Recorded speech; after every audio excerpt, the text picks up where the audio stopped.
Sandra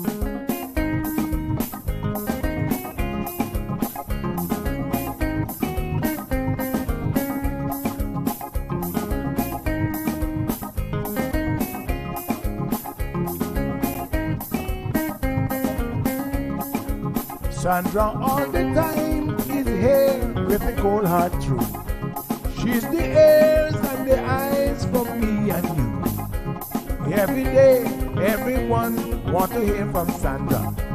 And every time on the air, she's getting better. Tell your sister, tell your brother, tell your mama, to call Sandra in the morning and in the evening. They always calling Sandra. And when they start fighting, they calling Sandra. And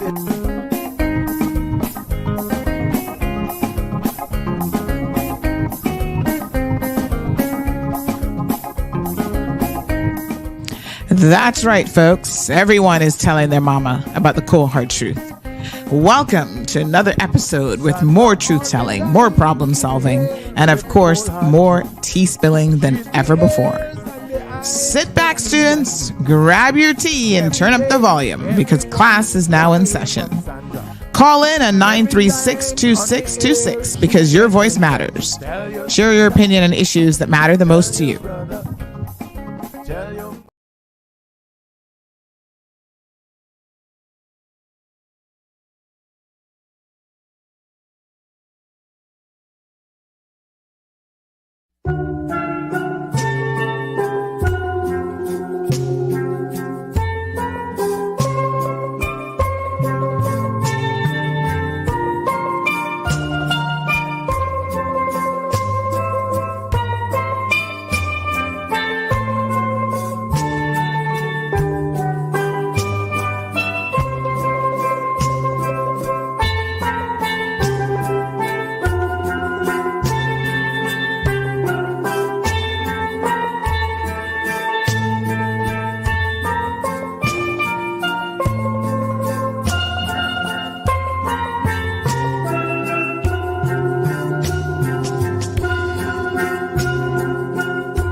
K-Man. Hello. What y'all doing this morning? Happy Thursday, Friday, part 1. Where is everybody? I feel like everybody's asleep. What's going on?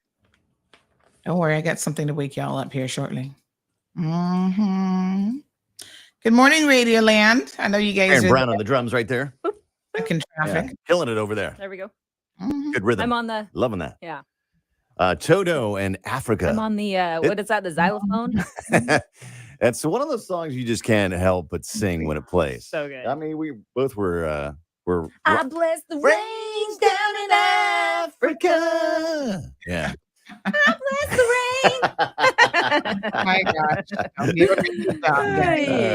Sandy, are you there? You're You listen? welcome. Sandy, you listening to us? Are you Hello.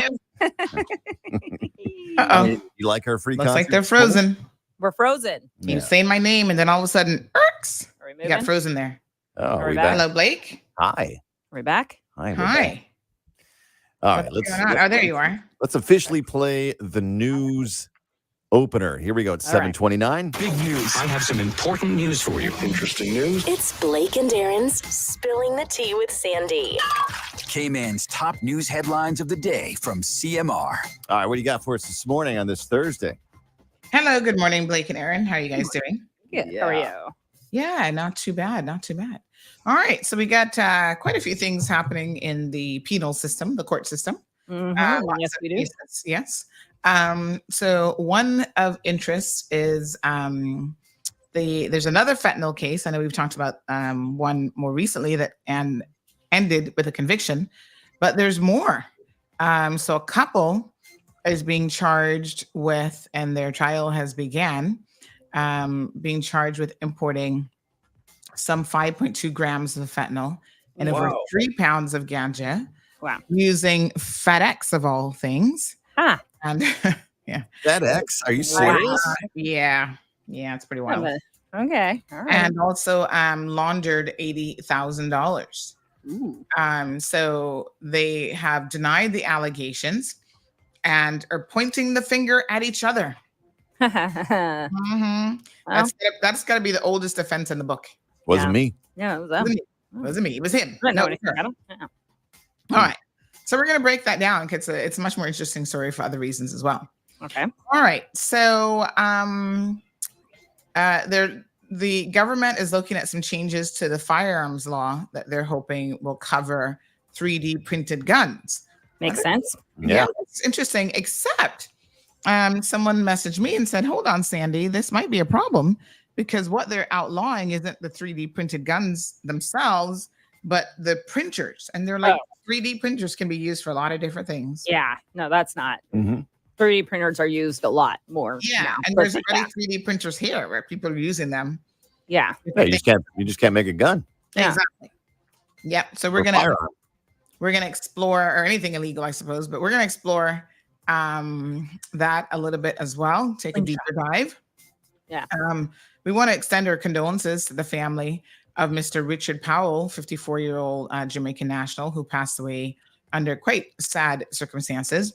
Yeah, Richie. Saw that. Yeah. Yeah. Did you Very know? sad. You know what? Yeah, we did know him. You know what? Aw. Just a little something that a lot of people probably don't know, but he was friends of DMS Broadcasting. Whenever we did an outdoor one of our events, and we do several of them a year, we would set up all of our tents, and Richie would bring all the palm fronds, and that's what we would put up and zip tie on our tents to make it look decorative. Yeah. You know what I'm talking about? Yeah. He was the guy that would bring all the palm fronds for us.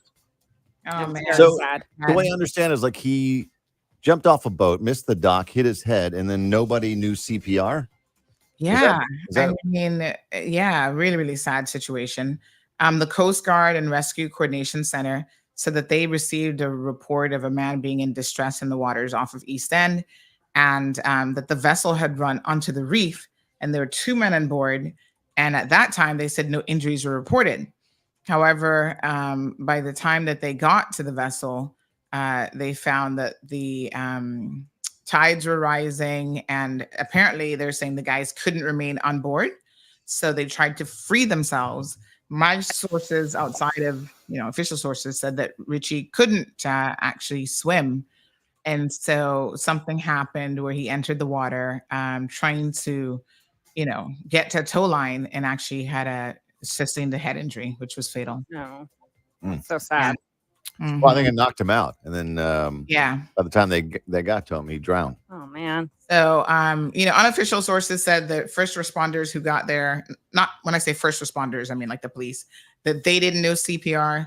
The Coast Guard is saying that officers, their officers, I guess, began CPR efforts to resuscitate him. So I don't know, but it's How are just you on the police I was force gonna say, shouldn't all and not know CPR? shouldn't you know that? Isn't that? I don't know if that's standard or not. I would think everybody who works for all of the services should know CPR. Well, they're first responders. Yeah, I would think so.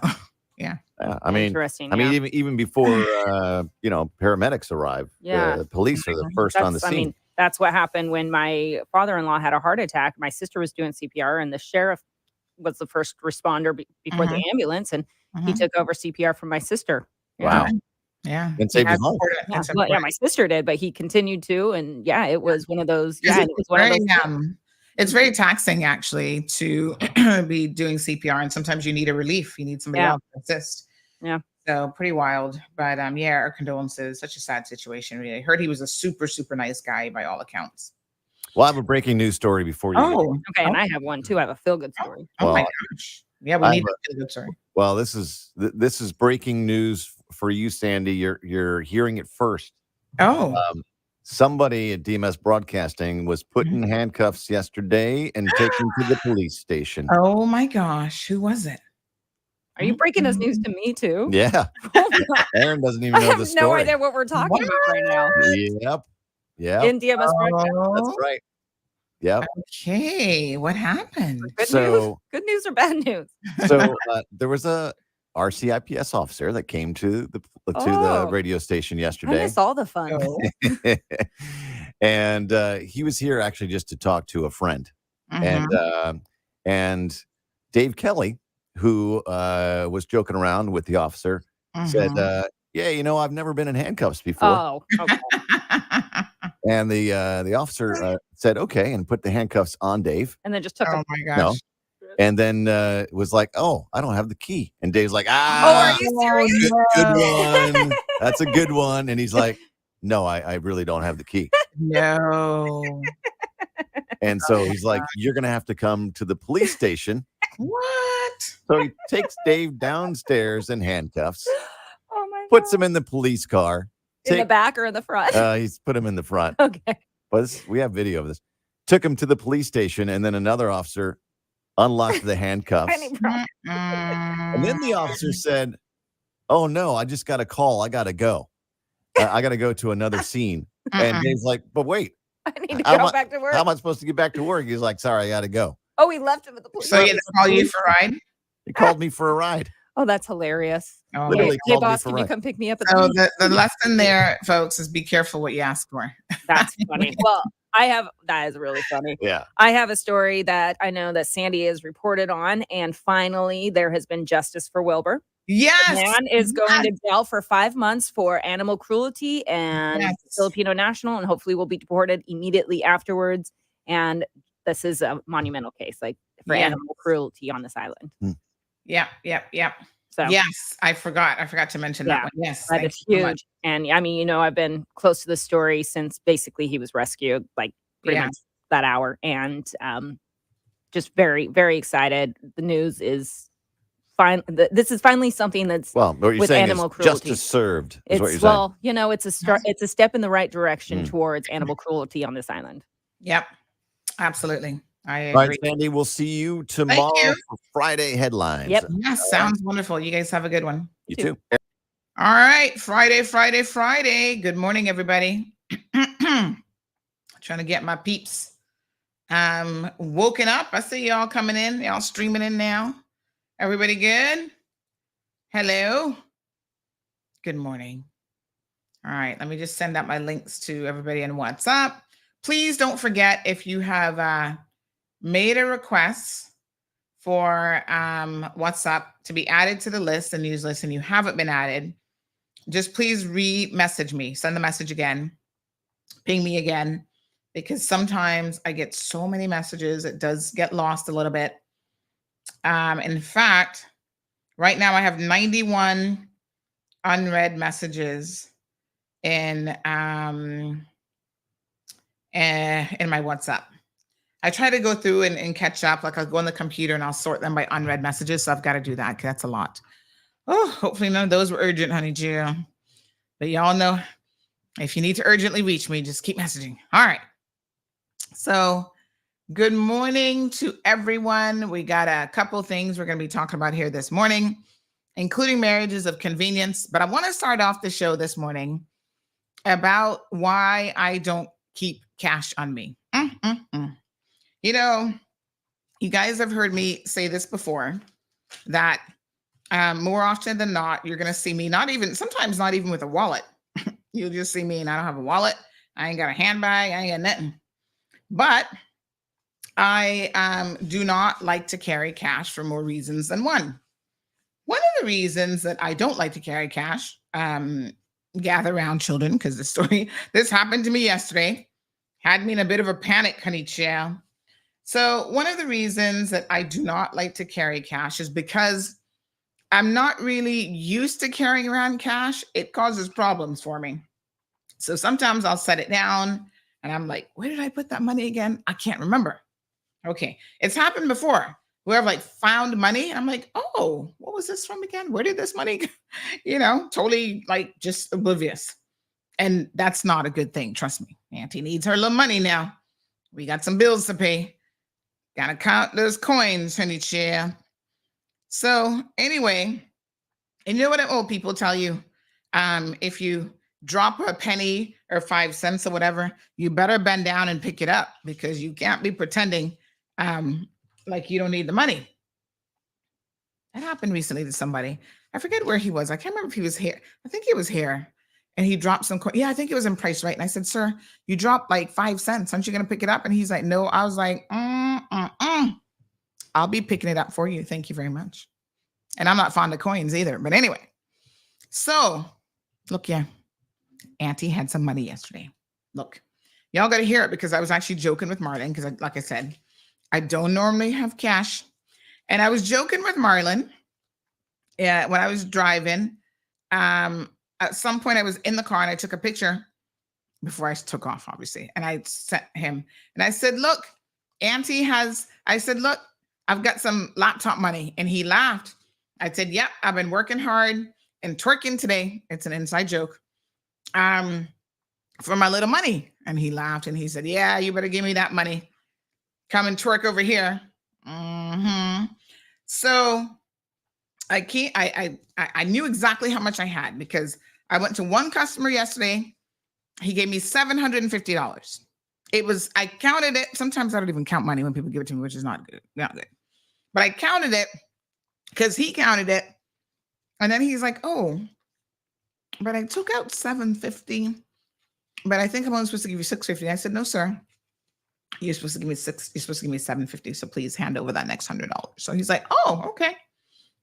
And then I had some money from the other day that I totally forgotten about, that I had just left in the car. Like I said, this is why I don't carry money. And then when I opened up my secured area and I saw this money, I'm like, oh, what was this from again? And then I remembered which customer had given me this. I was like, okay. Put my money together, because I need to obviously deposit this in the bank now. I don't want to be carrying this around anymore. All right. Anywho, put the two sums together, $1,050. And I said, right, I get home. All of a sudden, when I get home, me in my greediness, had to go and get some turned mangoes. And I was talking to a girlfriend on the phone when I got the card. It shows how you can get distracted. And then after that, we have a cousin visiting from Tampa. And I was like, okay, we didn't feel like going anywhere. We're like, we'll order food. Everybody come here, sit down, eat, spend some time together. All right. The kids can see each other, whatever. So then I realized that I'm like, where's the cash that I had? I can't find the money.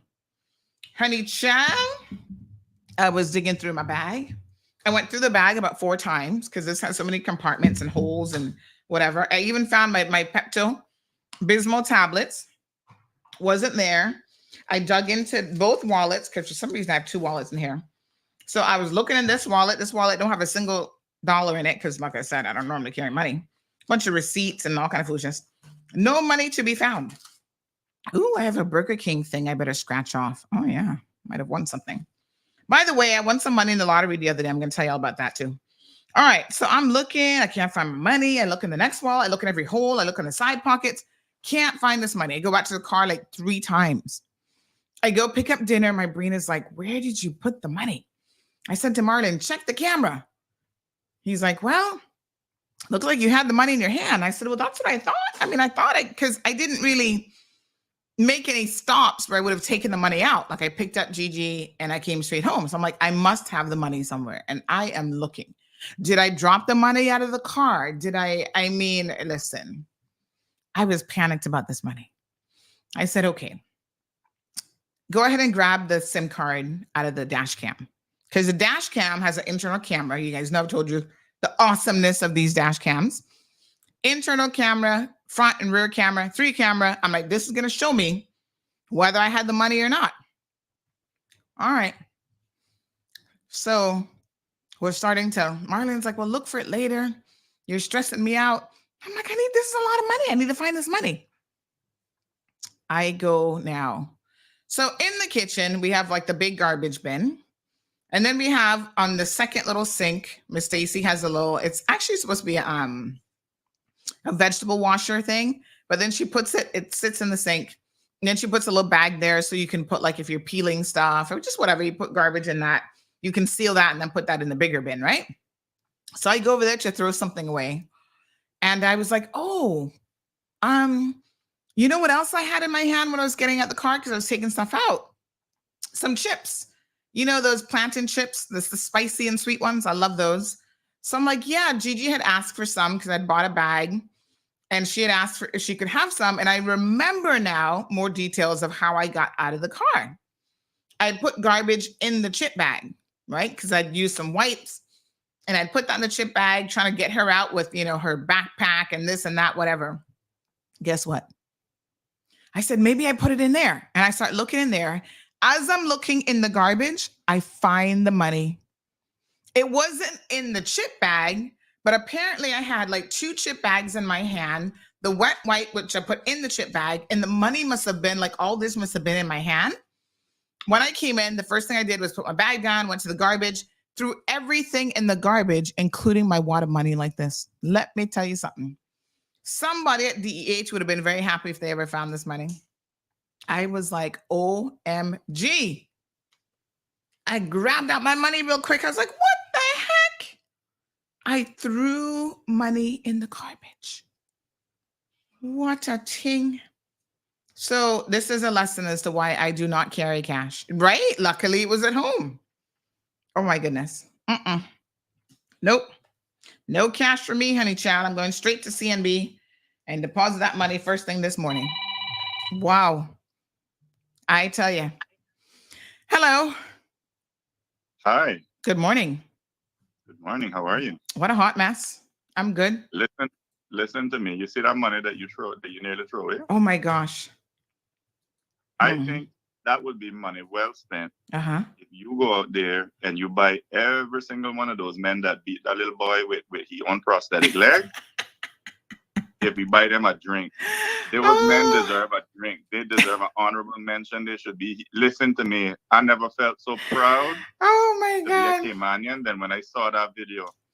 Listen, you know what somebody said to me yesterday, though? I had a lady call me from Westwood. She said, Sandy, there is something peculiar about that situation. Why were they all sitting down there not working? And I was like, I'm not even asking the question. I don't know. Who has time to sit down and play dominoes in the middle of the day? Well, clearly they did. Right. But yes. But I'm not gonna be spending money on alcohol. Now you know better than that, honey chill. But we gotta do something for them. I feel like we gotta do something for those. Yeah, I need to go by and play a game of dominoes with them. I think. I feel like that's the vibe. Me, when you go and call me, I come in with you. Thank you so much. Here, Johan, talking about somebody should rob me. I don't carry money, son. What you be robbing me of? I ain't got no money for you. Well, I hope it's not that guy with the leg. Because Lord Jesus, I might have to beat him with that leg. Well, if they try robbing you there, you look like you'll be well protected by them men. So you're not gonna worry about that. All right. Good morning. Thank you. Yes. Good morning. What a hot mess. I couldn't believe it. I was so shocked when I found the money. I was like, oh my God. Whew. Thank God I found the money for sure. But really, in the garbage? OMG. I tell you, what a hot mess. Good morning, Carlos Tibbetts. Johan says, Auntie, Sandy, will CMR have a representative of offerings on the show to respond to the allegations made by CUC? They can certainly come on, but I can tell you that CUC was going a little bit soft on them. That's why when he said, oh, you know, he doesn't want to criticize OffReg, I was like, you might not want to criticize OffReg, but I will do that for you. You see, I understand the nature of these things. CUC, whether they like it or lump it, has to work with OffReg. So it is in their best interest to maintain a professional and even somewhat courteous and friendly relationship with the regulatory agency. I get it. However, what I don't get is why OFREG has taken 5 years to get their act together in terms of I was having this conversation with people last night in terms of putting the documents together for this supposed open, what's it called again? This open bid. Now, listen, I agree with OFREG to put it out to tender. Last time they put out to tender, CUC still won, but do a competitive bidding situation and may the best man, woman, company, whatever win. But geez, peace. 5 years to get the documents together? OFREG? No. Y'all need to do better. This is not acceptable. Y'all need to do some explaining. Now, I get it though, it's easy to blame CUC. There's some people who are on the CUC hate wagon.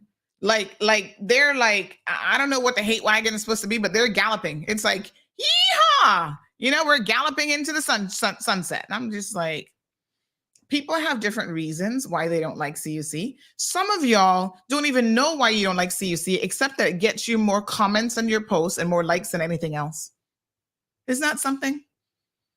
Yeah, we all looking for attention, apparently. All seeking attention. And one of the surefire enemies of the people is Caribbean Utilities Company. Yeah, y'all love to hate on them. And it's so popular because every time you hate on them, you're going to get 2 more comments than usual. You're going to get people, it doesn't even matter what you say. It could be completely nonsensical. And still y'all getting likes and comments and feel like you're somebody important. Let me tell y'all something. I'm going to be very honest with you. I do not claim to be an expert on very many things at all. When it comes to utilities, I am no expert whatsoever. This is a specialty area. And I think we all know that based on the fact that, hold on, I'm trying to look at one post. I'm trying to remember this post now.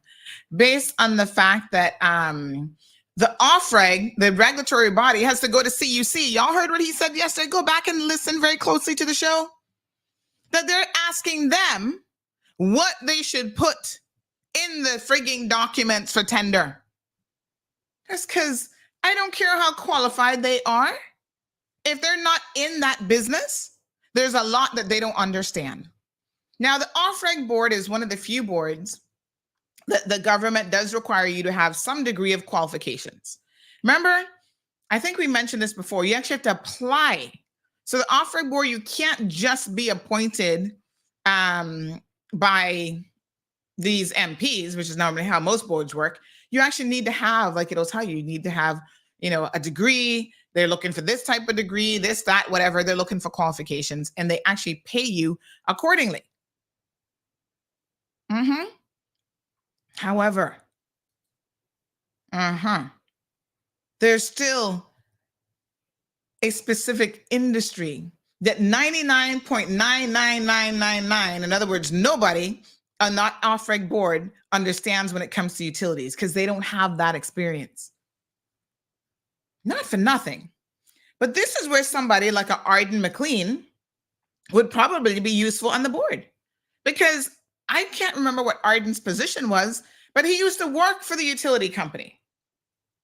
Someone like a Gary Whitaker, he used to work for the utility company. I think he might still work for the other company that does services or whatever for them.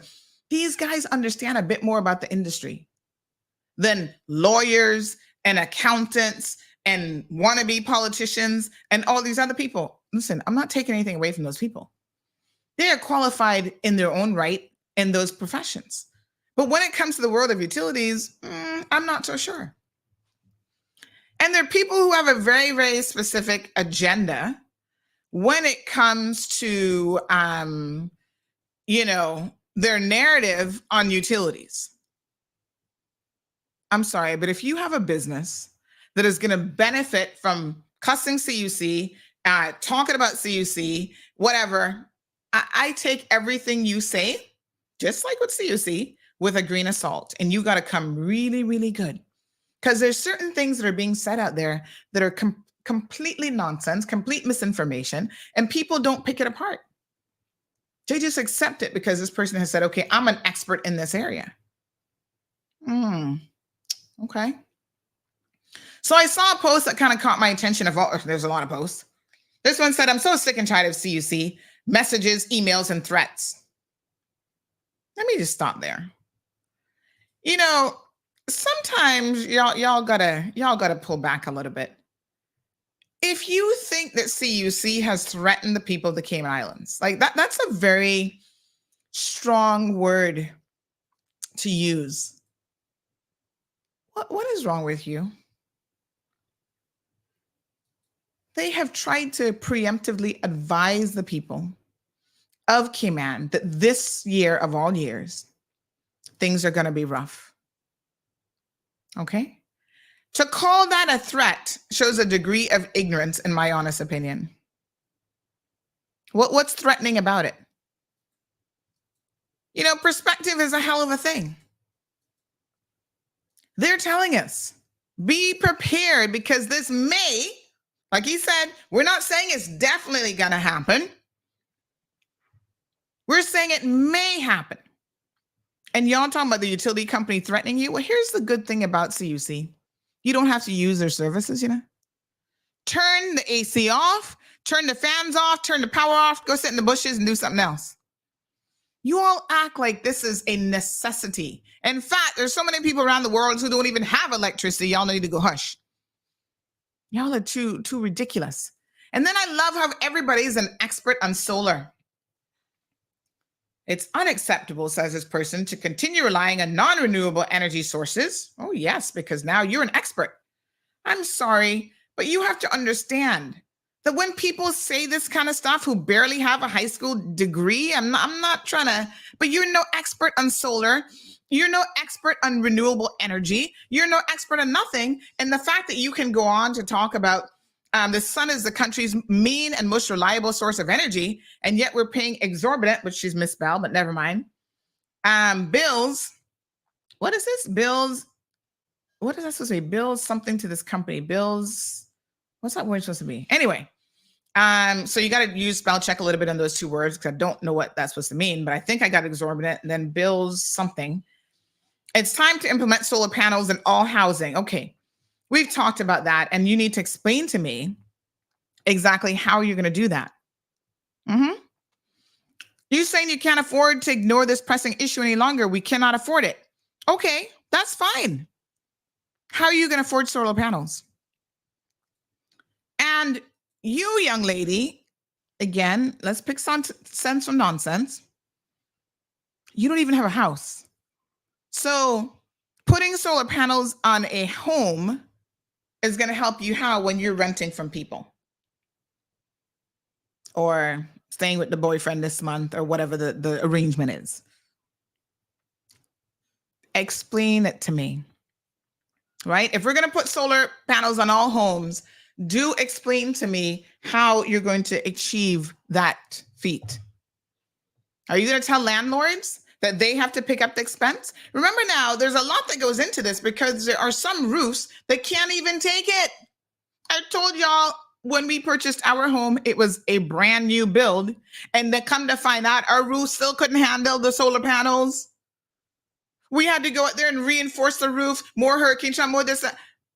So when people say that this is an investment, I totally get it. You better find money from somewhere. Now, I didn't have the money. I'm not sitting here fronting and pretending.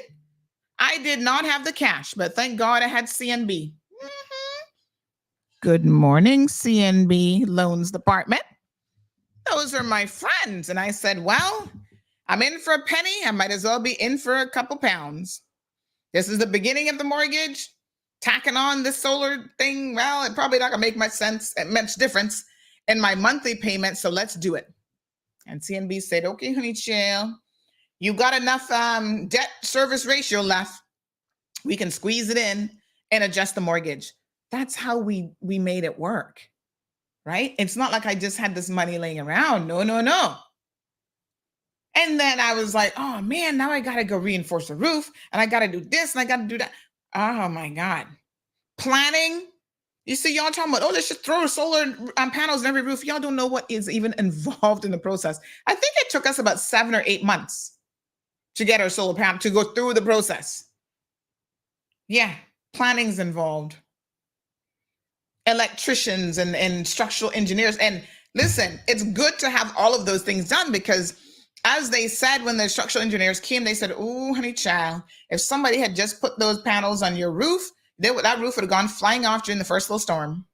And that's the last thing you want is this extra load on your roof, and all of a sudden you lose a roof.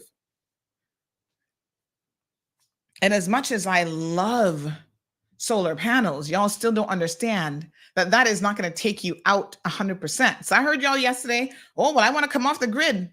I challenge you to go right ahead. You're going to find out how incredibly, I don't want to say unreliable solar is, because as this expert has just said, she's an expert in the sun. She says it's the country's main and most reliable source of energy. Actually, it isn't. It isn't the country's main and most reliable source of energy. CUC happens to be your main and most reliable source of energy. And what I'm going to tell you, as someone who can go in and see how my solar panels are charging, sometimes they stop working, honey child, right? And you got to get somebody to change out that panel. It's no longer absorbing for whatever reason the sun. You got cloud coverage. Y'all saw yesterday, we finally got a little bit of rain. Hallelujah. All of a sudden you ain't got, there's at least 1 week a year where you're going to have severe cloud coverage and rain off and on during rainy season, and you ain't got no sun. So I challenge you to talk about how reliable the sun is when you really have to pay attention to it. You see what happened? Whenever Tom, Dick, Harry, Samantha, and Bobo can be an expert on all things, they can just be like, "Oh, well, I understand renewable energies." Then y'all need to go explain to me. Go do a little bit of research. Go check out California, and tell me why California, who was given all sorts of incentive for solar panels, have since stopped giving those incentives because they don't want people putting solar panels on their homes anymore. In fact, people are using them to do fencing. It was a bit of a failed experience. You know why? People, I'm begging y'all to really do a little bit of research. I get it. It's these sound bites sound good. They're going to get you a couple, likes, and people are going to be all excited. And, "Oh yeah, she knows what she's talking about. She's so smart. She's not just a pretty face and high heels, honey child, twerking on Instagram. She actually knows all about solar panels." Now, a savings is a savings. But I know one thing for sure. A lot of you are going to be complaining when you get your bill. "Sandy, I went and spent $100,000 in solar panels, and look at this. I still only getting $250, $300 a month. This wasn't worth it." Cha. Now, where's my little book? Oh God, I don't have my notebook with me. I got some notes and I was going to give y'all some more information. When they talk about solar farms and taking this at a much bigger level, right? Where that's able to subsidize for everybody, everyone can get on it. You don't have to worry about the structure of your roof. You don't have to worry about throwing panels on there. This is something that would benefit everyone because basically you're building a huge solar farm that is then supplying, say, even 50 to 60%, because there will be nothing such as 100% renewable. I don't care what y'all say, they got to have a backup. For the days when the sun don't feel like coming out, and sometimes the sun does that, when there's cloud coverage, when you're not getting 100%, your batteries can only take so much. So I heard the caller yesterday, "Yeah, I want my battery." Go ahead, get it. Because you're going to see that the battery has a capacity. The battery can only store so much. How many batteries are you going to have? How many batteries can you afford to have? And where are you going to be putting these humongous batteries on your house? Because they ain't tiny, you know what I'm saying? Have you seen solar batteries? So you got to have the space to put them somewhere. You've got to be able to structurally still put this together. We got a meter on this side, a meter on that side, solar panels on this side of the roof. How big is the roof? How many panels can it hold? So, one of the things they said to us is, right, what are you looking to do with your solar panels? So you just want to save a couple of dollars? Do you want to, and I said, listen, we want to come off grid as much as possible. We want to maximize our savings. All right. Now let's look at how the roof is designed. because all of this stuff matters. Listen, there will be some of you who will never be able to get solar panels on your house. Y'all need to understand that that's the reality of it. So when you talk about every single house in Cayman should have solar panels, you are being unrealistic.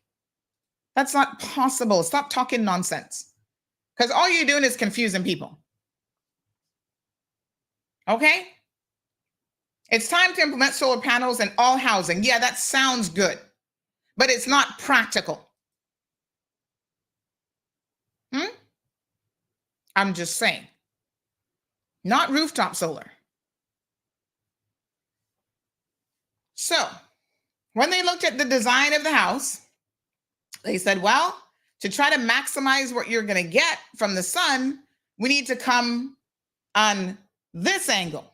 Only this side of the roof can be utilized. Otherwise, you're wasting money on a side that you're not going to get much sun anyway, because the sun doesn't really hit your roof from that side. Okay. How many panels can we put up? Only 40. Now, that hasn't taken me off grid by any stretch of the imagination. You know, the first year was great. We weren't using as much energy. I mean, I'll be honest, we've increased our energy usage. There's a logical reason for that. Again, CUC not charging you for something you're not using.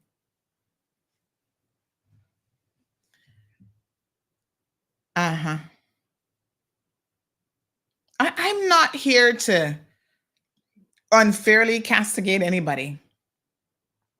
You know, I said this to someone last night. I said, let me tell you, in terms of corporate entities, right?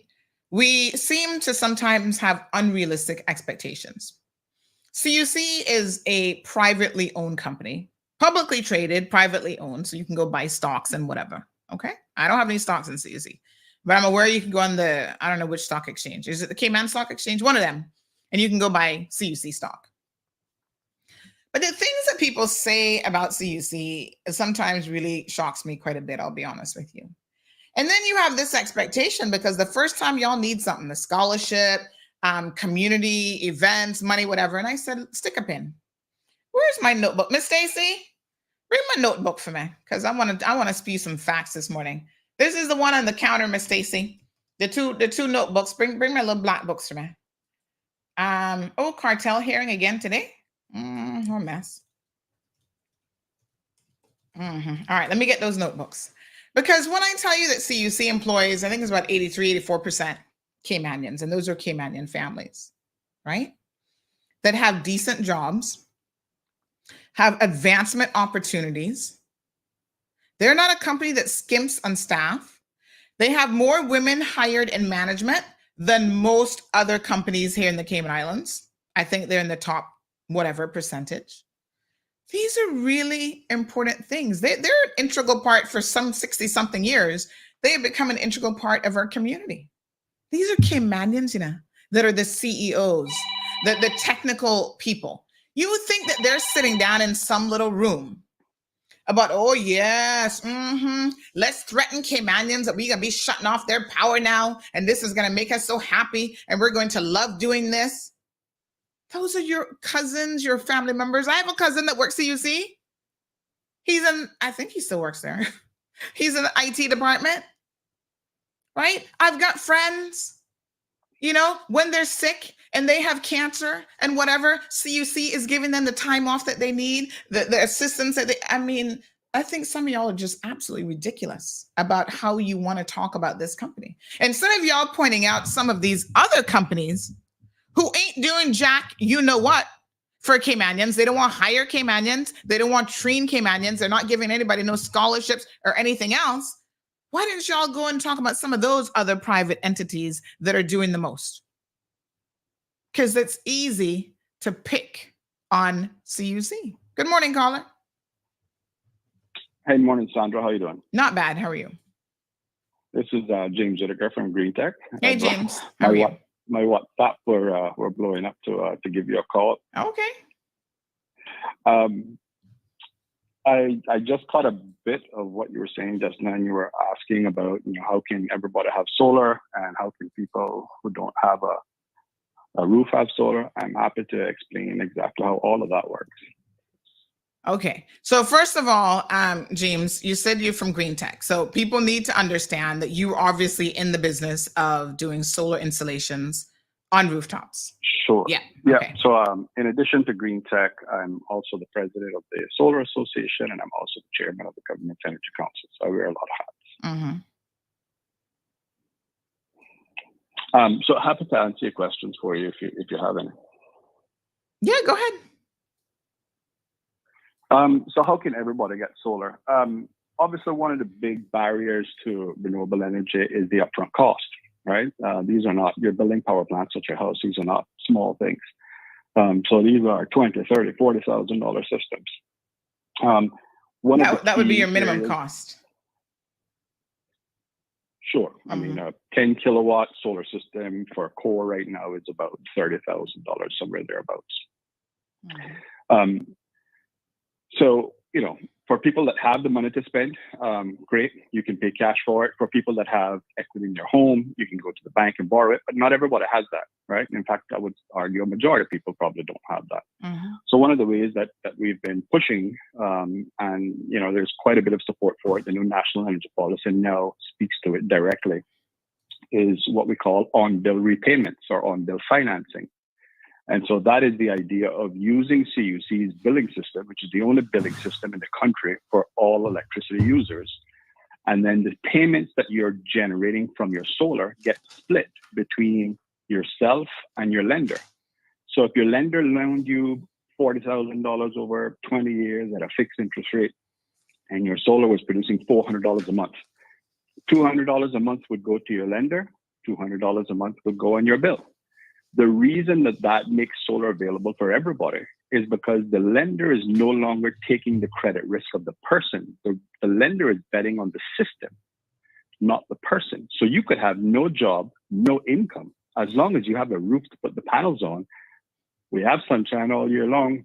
The system production is going to be very, very low risk. Okay. This is something that happens all over the world. It happens in Hawaii and other places. So on-bill financing is the way. All right. So financing is one issue. Even if you can overcome the hurdle of financing, people need to be very, very realistic that there are certain structures that will not be able to accommodate solar panels. What do you say to that? That's 100% correct. So that's called community solar.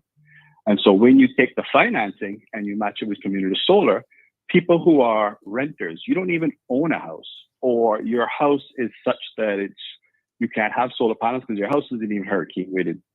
You'll have a 4, 5, 6 megawatt system out in the field that you can own 40 panels out of those 4,000 panels. And on your bill every month, you're going to see the same thing as if you had that solar on your roof. Mm-hmm. So you own solar panels, but you own solar panels as part of a community solar array that's not even on your property. Might be in East End and you live in West Bay, but you own 40 of those solar panels. The lender has financed you that 100% through this on-bill financing mechanism. And you're seeing that $200 a month show up on your bill for solar that's not even at your house. Mm-hmm. And so what's the issue with utility scale solar, which then takes that to the next level? Oh, no issue at all. I'm a big proponent of utility scale solar. The fighting Cayman about utility scale solar is who owns it. I advocate for the people of the Cayman Islands and the government to be the majority owners of it. The utility wants to own it 100% themselves, and that's the battle. So there's no battle over utility scale solar. Right. We believe it should be government primary. owned. Not just government owned, but government's ownership of it is actually also partly owned by the local pension funds. So the majority of the profits from utility scale solar go into the Caymanian pensions. That's what we're arguing for, not that it's privately owned by a for-profit company. Why? And that's because, let me follow through with the logic here. That's because government and even the handling of pensions is something that we have gotten correct, right? Government-owned entities have actually been successful and have done well. And so that's the background against which we're going to say, let them own and operate something else? Well, no. So CUC, right? So the proposal is that government and its private sector partners, government would have an ownership stake. They would have the majority voting shares.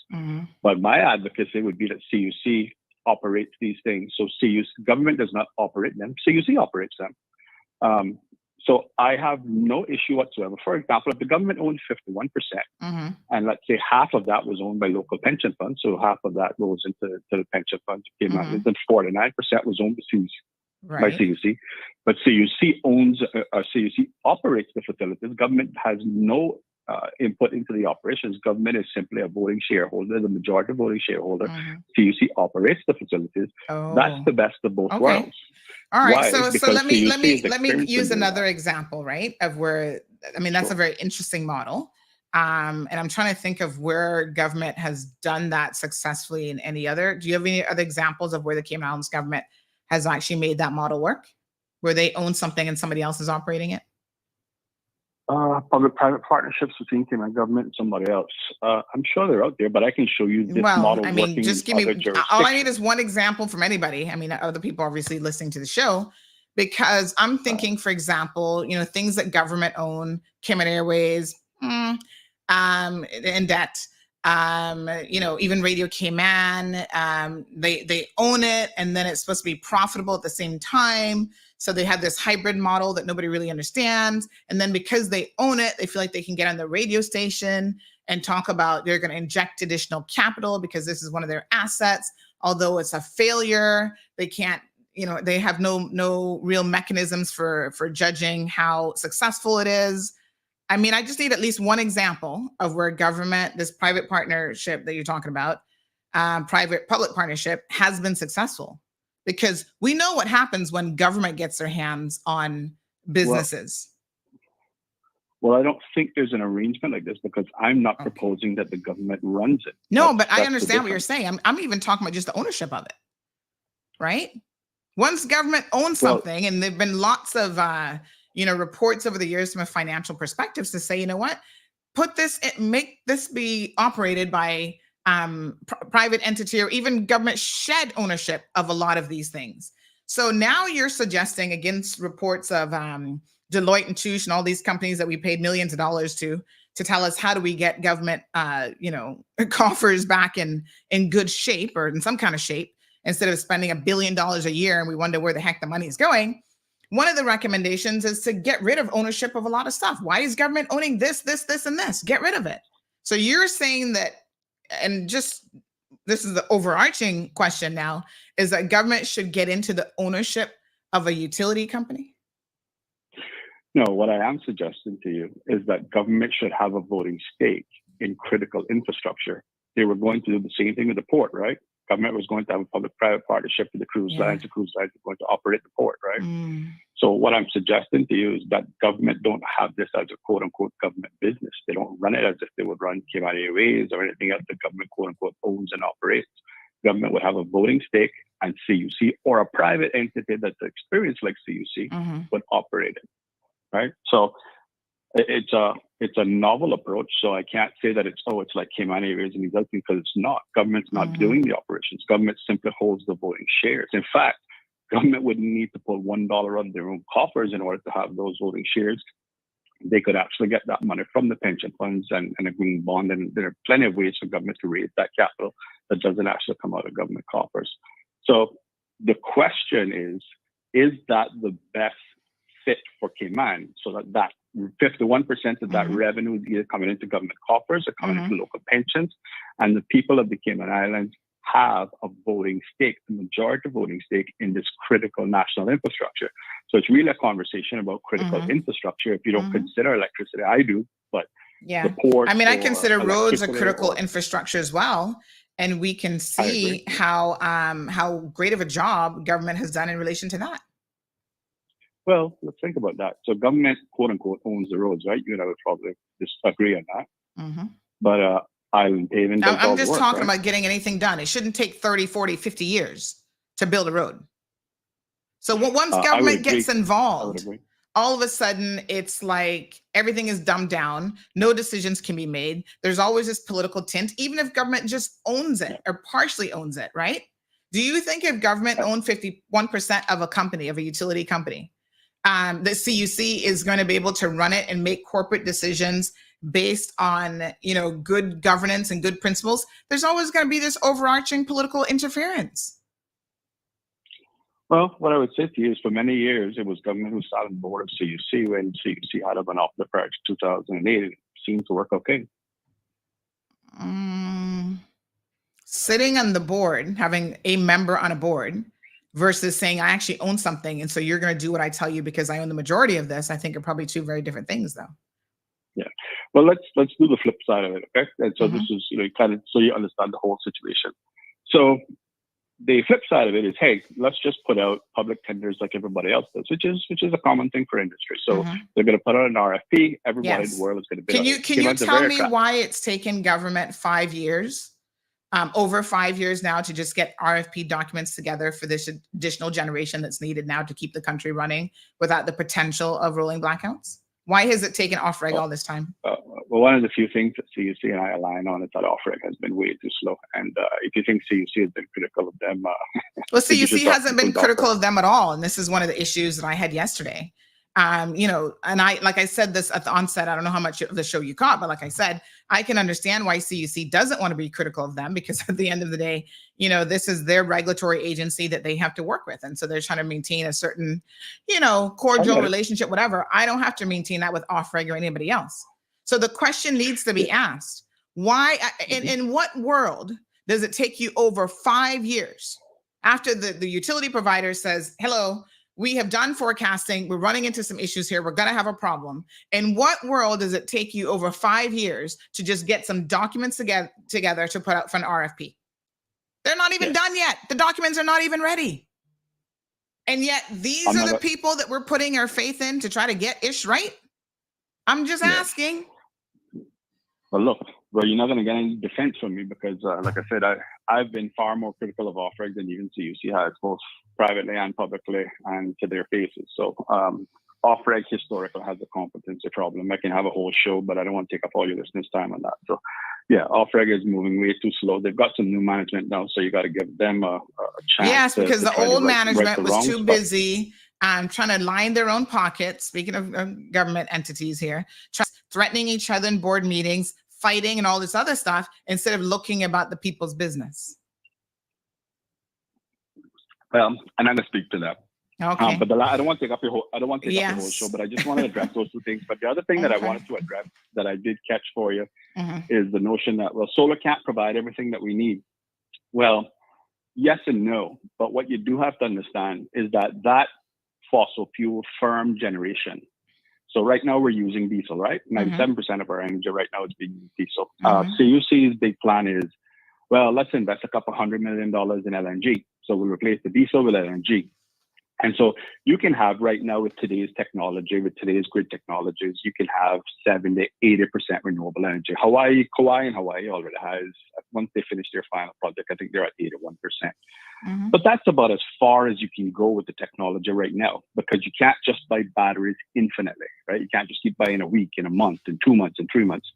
And so there comes a point where the cost of the technology and the capability of the technology doesn't allow you as a country to go any further. And Hawaii is kind of leading the world in that right now. So it's the number is somewhere between 60 and 80%, depending on the jurisdiction. But how do you get then to that other 20%?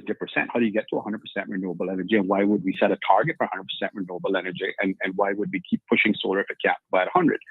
Well, the reality is we do need firm generation versus intermittent generation. The sun, as they always say, doesn't always shine, the wind doesn't always blow. But with the technology that we have today, it can provide day and night power about 60 to 70 to 80% of the time.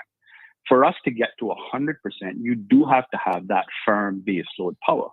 The issue isn't whether or not we need the generators or we need the gensets. The issue is what fuel are we going to burn? Now, the fuel of the future, according to CUC, is LNG. Myself and many others believe that it's hydrogen and clean fuels. Well, those kind of fuels go right inside of those engines, and not those engines in particular that they have, but they go inside of engines similar to those, and that is your base load power, and that is what's not producing emissions, and that is what is billions of dollars is being invested in right now. So by the time that Cayman gets from our current 3% all the way up to 70 to 80% a decade from now, clean fuels by everybody's projections are going to be cheaper than coal, much less diesel. So it's going to be way cheaper than diesel. And so we're going to have backup that is clean in addition to the renewable energy that you have. And so that is what the future holds. All right. I'm going to send you an article. I actually wasn't really intended to talk about this today, but I appreciate your contributions to the discussion. And I'm going to send you an article out of Florida talking about, the title is, this guy, Jimmy, issues ominous warning about solar panels in Florida. You know, one of the issues that Florida has been having is getting insurance coverage. And this is going to have a knock-on effect, I think, even on us, right?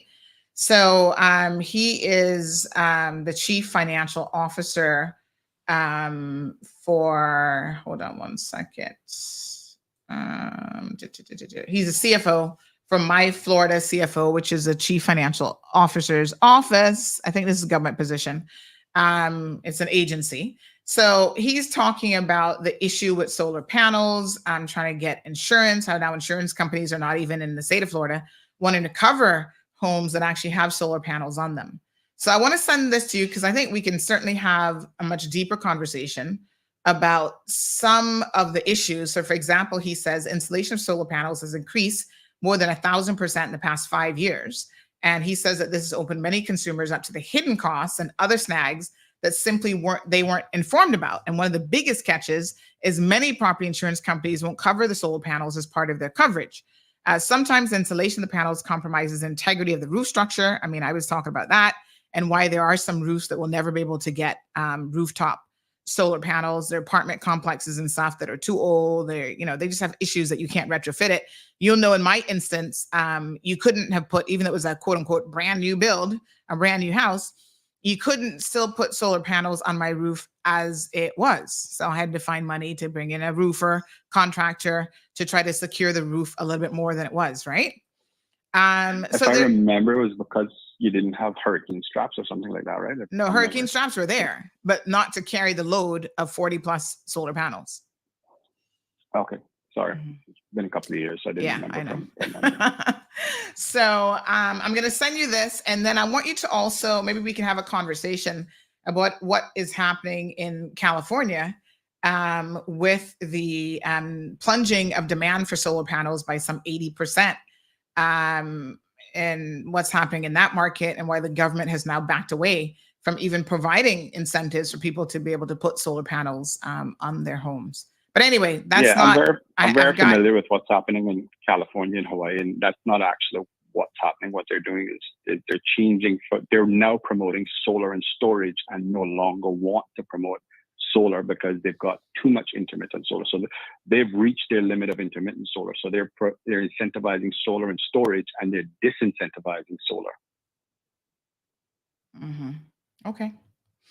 All right. I mean, we see people using solar panels for things like roofs. I mean, fences and all kind of stuff because they're not using them for rooftop solar. But okay, we'll have a deeper conversation. All right. Have a good one, and I'll look at that article. It doesn't sound like the guy knows what he's talking about, but I'll get back to you on it. Sounds good. Have a good one. Thanks. All right, bye-bye. James. Bye-bye. All right. Very good. Mm-hmm. Morning, Gabby. What is that? What is smart flower? I don't know what that is. Venice says, Sandy, I'm pretty sure that homes in the U.S. roofs are not as strong, and some neighborhoods in the U.S., every house has at least a few, even if it's just for appliances. This past weekend, ALT had some good info on generators. But that's different than solar panels. And we don't have, I mean, I can't speak to all the states in the United States of America, but I do know that their building standards are very different than our building standards for sure. I mean, that's why when they get a little storm, everything goes blowing the other way. Most of their structures are like chipboard or something put together. Like, it's ridiculous how they can throw up a house in 2 months because there really is no substance to their homes.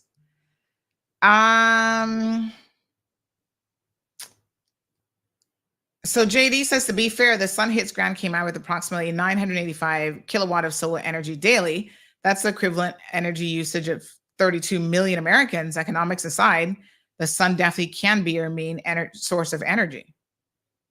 Again, I would love to hear from someone who has come off the grid, like they have solar panels, and tell me how many batteries you have and what your capacity is, and talk about how solar does it for you year round. And you don't need to use CUC ever, because like they said, you don't have to use them.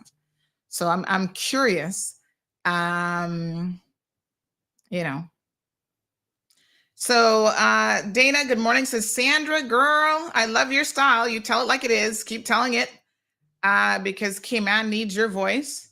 Another person has made the observation that this proposal for government ownership is what likely caused OFREG to pull the brakes on the RFP. Oh, because government wants to get into the utility business.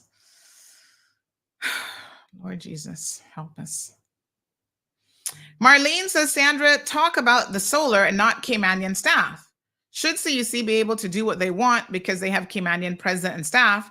Talk about solar and the good and bad of it. You're confusing us. Well, you shouldn't be confused, honey chow. I mean, I can't help your confusion, but you should not be confused, because what I'm saying is I'm totally in favor of large scale utility. If you can do rooftop until we get there, I'm in favor of that as well. I've got rooftop solar. It does not cover all of my bill. People need to be realistic. Okay. Now, what does that have to do? I'm talking about as a corporate citizen. The fact that people love to just cuss CUC for the purposes of cussing CUC, I'm saying, but they don't even appreciate how much CUC does in the community. They do sponsorship programs for youth sports and whatever. I'm saying that they're actually good corporate citizens. Why is that confusing you? Your brain can hold two parallel thoughts at the exact same time. So we can talk about the benefits and disadvantages of solar, as we already have. And we can also talk about, some of the same people who sit down and talk nonsense about CUC and solar, which they don't even understand, right? They'll be the same ones running to CUC for a low scholarship for their kid to go play football. I'm just saying. I said they're good corporate citizens. And regardless of, Marlene, what you want to say, yes, the fact that they employ the majority of K-Manion staff, the fact that they promote women in the workplace into management positions, and they do all of these things right, should matter to all of you. Because there are a lot of companies out there who just line in their pockets, they're making money, and they don't make any contribution back to the community. So I will always give organizations who do those things a big pat on the back and a reminder to the general community about how it is that they're contributing. Just like the DART organization. Y'all love to, that's another one y'all just love to hate on. And y'all don't know nothing about the DART organization. You know the amount of investments that the DART organization makes in education, despite the fact that public school, my apologies, still horrendous and still failing. The DART organization sponsors a lot of programs. They do the robotics program, which is all of the schools, private schools, public schools. They fund that. They offer scholarship opportunities. They do like seminars and training for young K-Manion teens to get involved in all sorts of stuff.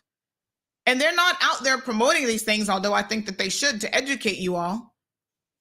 And yet y'all sit back and have the most to say about the DART organization, and you don't know anything about the DART organization. You don't know that they've donated like millions of dollars into the infrastructure when it comes to our security, which is our border control, police, CBC. All of these entities have gotten a capital injection because despite your government spending $1 billion per annum, that's their budget, there are things that they still can't afford to do that's really critical to the security of this company, of this country. All I'm saying is, let's be fair to people. If we're going to talk about organizations and be hating on organizations, we should at least try to get some of the facts about, what they do as well. Floss Boss says hydrogen is not developed enough yet. Hunter, nice soundbite. Hunter says CUC holds us hostage. Solar sets us free. And you've got solar panels, Hunter? Because how much freedom are you looking for? Let me look at my last bill. Let me see here. Let me see. CUC. Let's see. Bill notification. This one came in on the 8th. Oh, that's not this bill. Good morning, caller. I'm looking for my freedom. Good morning. Hello, honey Chia. Where's my freedom? Yeah, man, I've been listening to the talk and solar and CUC and yeah, I'm trying to find my last bill to see how free I am. But I won't call out the elephant in the room that nobody's paying attention to. What's that? Okay, I hope the government listening to, because the elephant in the room is infrastructure can't supply what we have here. Hi. Hold on, honey Chia. Yes, nobody wants to talk about how government has contributed to this. Nobody's talking about that because the road infrastructure ain't there. The living infrastructure ain't there. And utility is just another infrastructure, isn't it? Yeah, so now we can have rolling blackout. So potentially, is this the paradise that everybody dreamt about? Yeah. Is this the paradise that the world talks about Cayman Islands as this haven? No, something is wrong here, but we keep on having all these distractions that we're not seeing. You know what I mean? We have 85,000, they said the last time, but we will have maybe 32,000 locals, as in paper locals and born locals. Yeah, status people.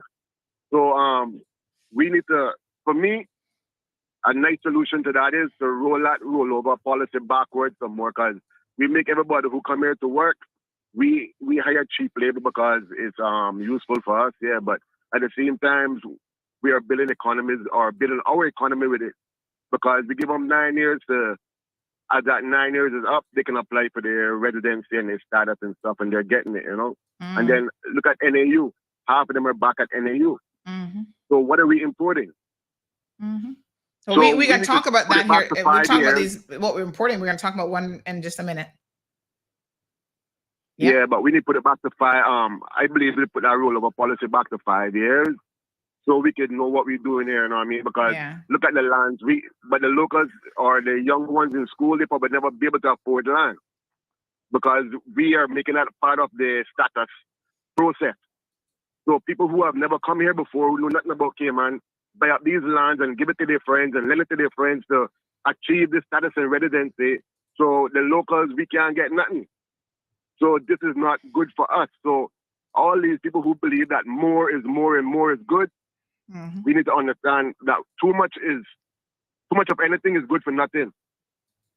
Yeah, I don't want to live like a sardine in my own country right now. Cayman used to be a place that I could leave from Prospect, come to town in like 10 minutes. Now I'm in traffic. It takes me almost 45 minutes in a 10-minute journey. No, that's not the comfortable life I want to live in. That's not peaceful. Crime, everything is up. Infrastructure cannot support what we have. We need to come to the terms of this and realize that building all these condos and building all these things around us is not making our way of life any better. Well, this is the problem, right? We don't have a plan. There is no national development plan.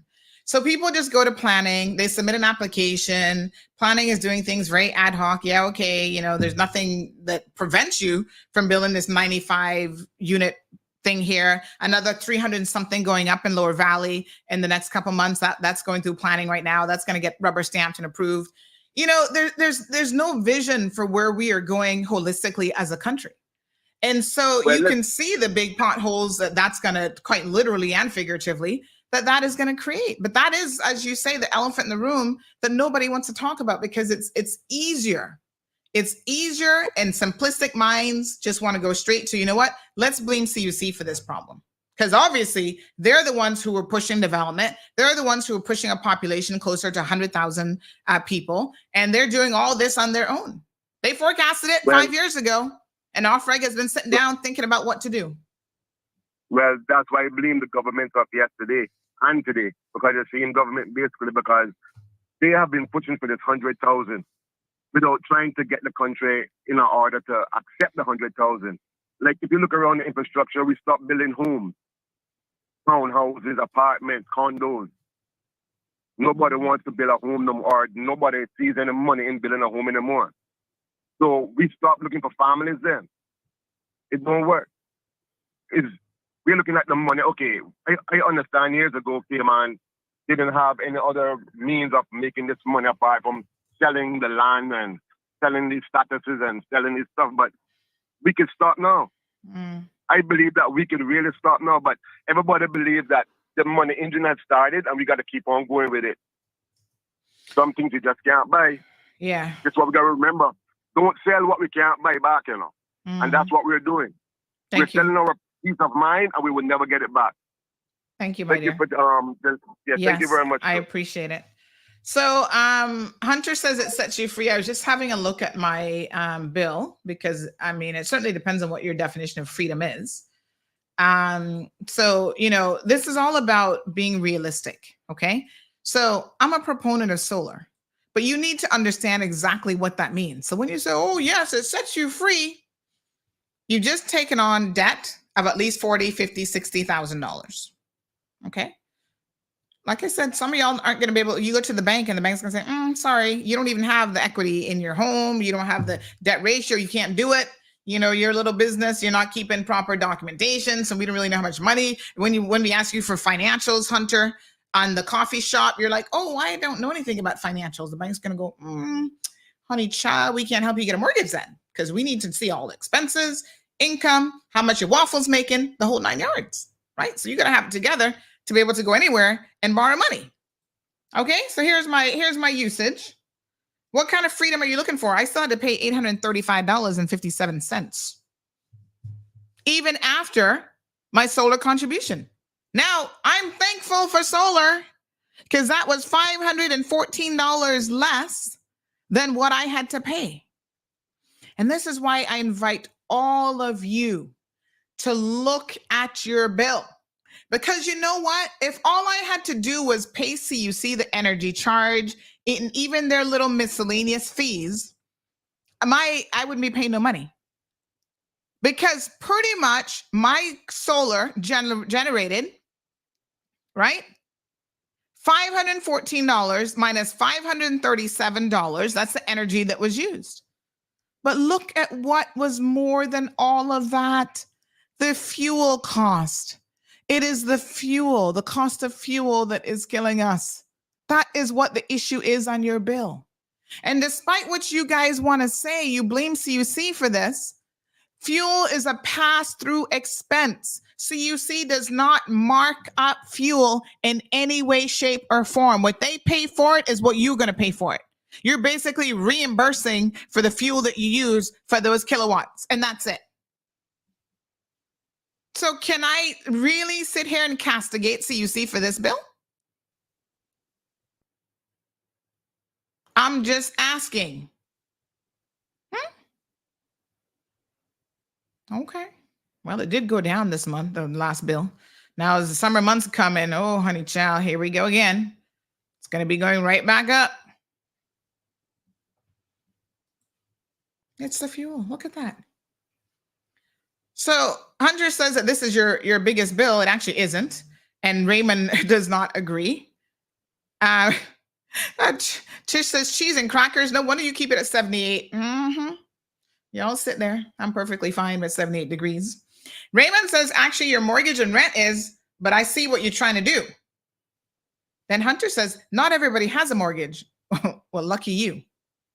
Ooh, that's good for you. You don't have a mortgage? Well, praise the Lord. Hallelujah. Kiss that baby on the forehead. But you're paying rent to somebody else, so you're paying somebody else's mortgage. Is that what you're doing? Or you have the luxury of being able to stay with family and not pay anything at all? I'm just saying. He says everyone pays CUC either directly or indirectly. Well, everybody pays for some form of housing. I mean, if you're freeloading off a family, then like I said, lucky for you if you can make that happen. Oh God, Raymond, you did not go there. He says, is this the same Hunter who's potentially looking to run for office? Because misinformation is not a good look.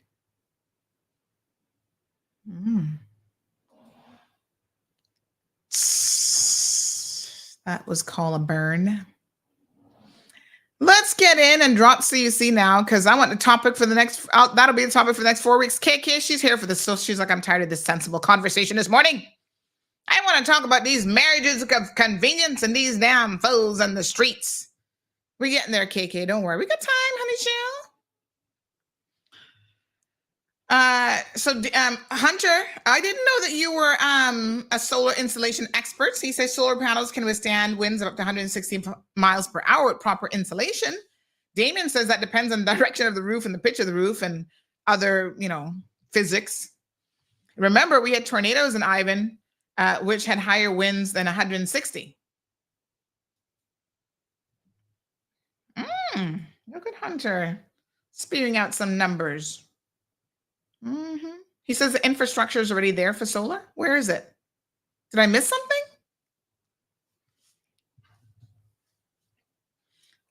What I do know, I don't know how much, I suppose government has some land set aside. I'm just going to refer to my notes now because some of us actually have, done a little bit of research. You don't just throw numbers out there for no good reason. So we know that there is some 700 plus acres, quite ironically, that CUC has that they say that they could use for utility scale solar. 2 years ago, the government said that they would take over solar 2 years ago, because remember, they got in their head what James just recommended. Yeah, we want to do it. We want to own it, blah, blah, blah. Still, the needle hasn't been moved in 2 years. Oh, by the way, somebody said a very interesting WhatsApp comment here. Let me just get to you, honey chill. This person said, have I lost the plot? Aren't we in this spot because of government sluggishness, roads, education, and the dump, just to name a few? Another person says, Cayman Water is a good example of government and private partnership. Government gets 7% and the private sector gets 93%. What private sector owns the water? Cayman Water. Cayman Water, that's Cayman Water or Water Authority? In their personal pockets, it's better for government to own. It's better for government to own all out, not partnership. Cayman Water, that's the West Bay one, is it? Government has a stake in that entity? I thought it was Water Authority that government owned. I can't speak on that because I actually didn't even know that government had a stake in that one.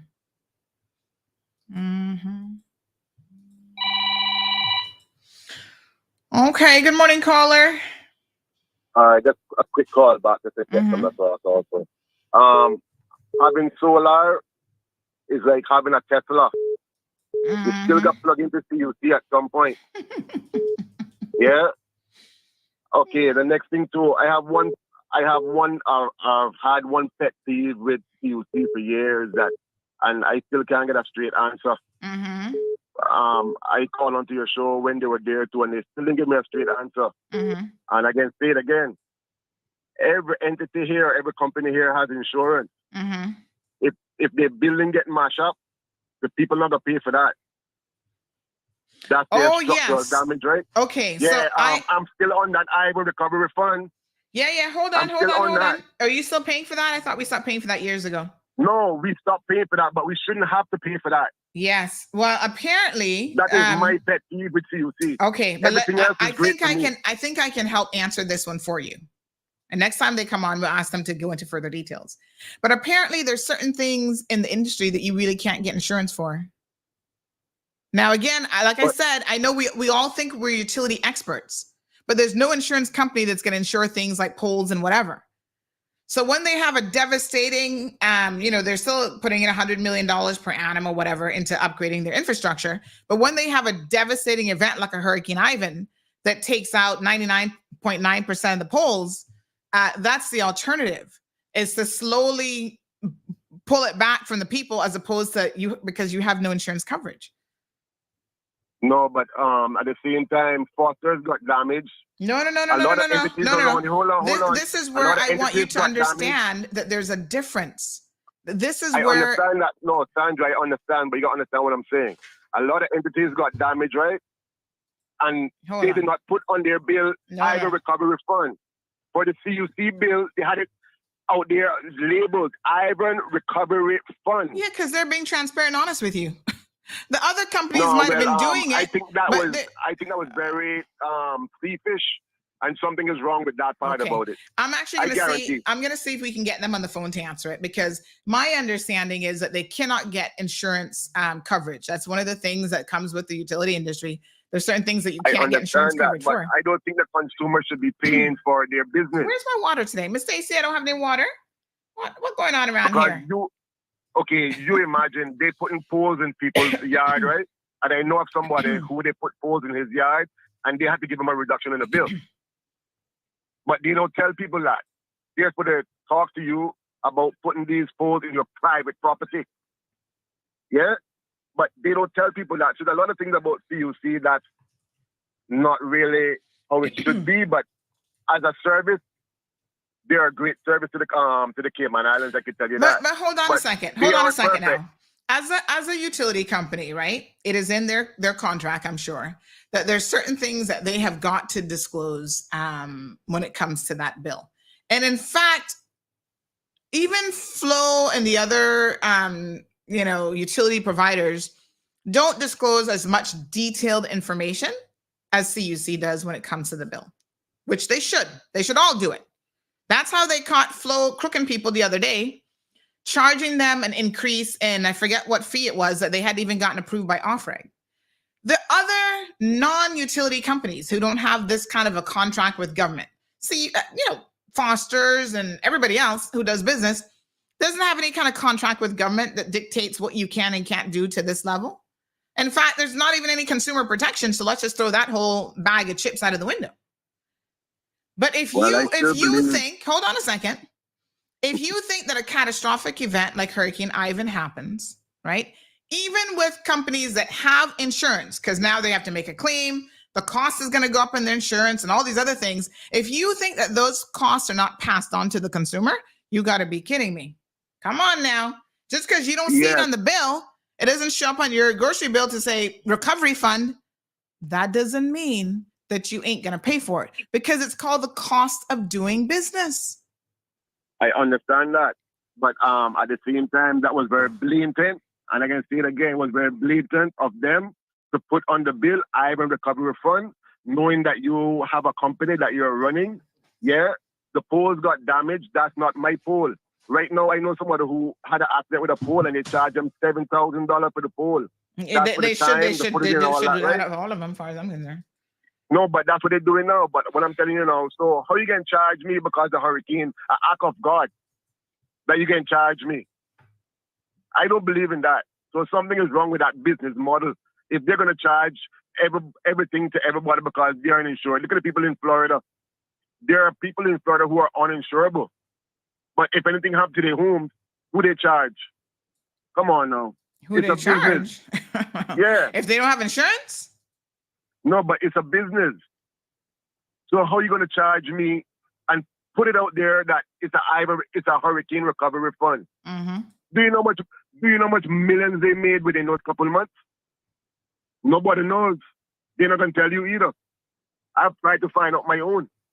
So they could have bought 5 generators, 10 engines, and all kind of stuff, but we don't know what happened with that money. Mm-hmm. You see what I'm saying? So this is a business that is a great business, but they're not perfect. No, nobody's perfect, first of all. So yeah. Well, the way you're speaking about them is like they're the all and tell all. No. They're the only entity that we have right now. They aren't as transparent as you say either. Well, aren't you saying they're too transparent because hold on, you're not letting people know? But aren't you saying they're too transparent because they told you it was the Ivan Recovery Fund? Instead of just saying that they're too transparent. That's thing that they told you. You just said that they told you this information, and you don't like the fact that. Would you have rather not seen it? Because you can still pay for it, but would you have rather not seen it on the bill? Well, if they had charged me in a different way and made it like, say, well, the fuel went up or you put 10 cents on whatever it is because of fuel, I would have accepted that more better than telling me blatantly that my machine got mashed up that I distribute to you, that I charge you for, and I'm going to charge you to fix it. Come on. Okay. Make the sense, make sense. All right. Well, I want to know. So I don't want them to be lying to me and just increase it and not tell me. But to be fair, that's what most companies do. They don't break it down for you like that. The utility companies are a little bit different, and CUC in particular has to tell you what that fee is that they're tacking on. So somebody else says in a comment here, so does he honestly think that we, the customers, aren't going to pay for all the renovations that Foster's just did to Republic's location? You add that to the cost, you add the cost into your prices. That's how business works. Humans. Roll in eye emoji. Good morning, caller. Morning, Auntie Sandy. It's Johan. How's it going? Morning, Johan. How are you? Good. Morning to the CMR Mafia. Just to pick up on something that Mr. Marlon said just now, I think the last point you made about businesses and how they recuperate costs and so on and so forth, that makes perfect sense. That's a principle. But I will say this: what's the point of having insurance for any machinery, for anything at all, if you're going to still turn around and charge the user when you're also being compensated by your insurance company? They're not. Johan, stop. Just 1 second, please. Okay. You're telling me that they have all this infrastructure and they have no insurance to mitigate any sort of breakdown. That's what you're saying. Honey child, I didn't say they had no insurance. So I want you and Hunter to pay attention, because Hunter's saying they should have insured these poles. I just said that there's certain, they cannot get insurance for poles in a hurricane zone. Nobody will insure CUC. So they don't, that would be double. That's when you talk about indemnification when it comes to insurance, right?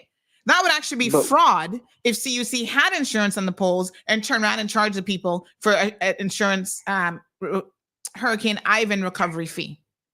That's not what happened. Certain things are uninsurable in this industry, and that's what I'm telling you. Sandy, to the untrained eye, and those of us that aren't as eloquent as you, we will look at it and go, the poles are owned by CUC, the generators are owned by CUC, the hardware is owned by CUC, and part of your business operations and liabilities is to make sure that the things that provide, let's move away from the poles, because you're saying that the poles are not insurable. That's what I heard you say.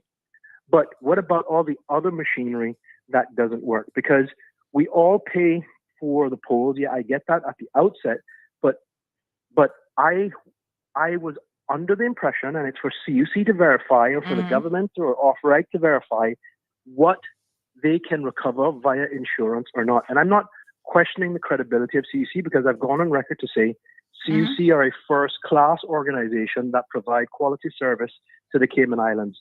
CUC service to Cayman from day one till now is what, in my opinion, makes us first world. We have no blackouts. We have no real issues. If something goes down, they get up pretty quickly. A credit from the top of the chain, Richie Hugh, to the board, to senior management, to the rank and file that do the job. All of them are superheroes in the service that they provide. I've said that. I believe that. I've said it live on radio here. However, what I don't understand is, in my business, in your business, we pay for insurance to cover any incidentals or anything else that might go wrong with us. Therefore, shouldn't they be doing the same and then using the insurance coverage to recoup instead of charging us twice for anything? They don't charge you twice. That's the first bit of information. So let me. I'm gonna clarify the point. So I just had one more point to make, and then I can get off. This conversation is really good. Would it be possible for CMR to host a conversation where, in a controlled environment with sensible people, CUC did their presentation yesterday? Would it be possible for what do they call Off-Right to send a representative to do the same thing? Okay. And explain something to us, but then also, I think the president of Korea is James Whitaker, and he seems very knowledgeable. Would it be possible to have Korea on the show as well? Or, in a perfect world, if you can control the madness, have the three of them on a platform where it's just Sandy's question and answer, asking the same questions and getting responses from them. Because yesterday was good.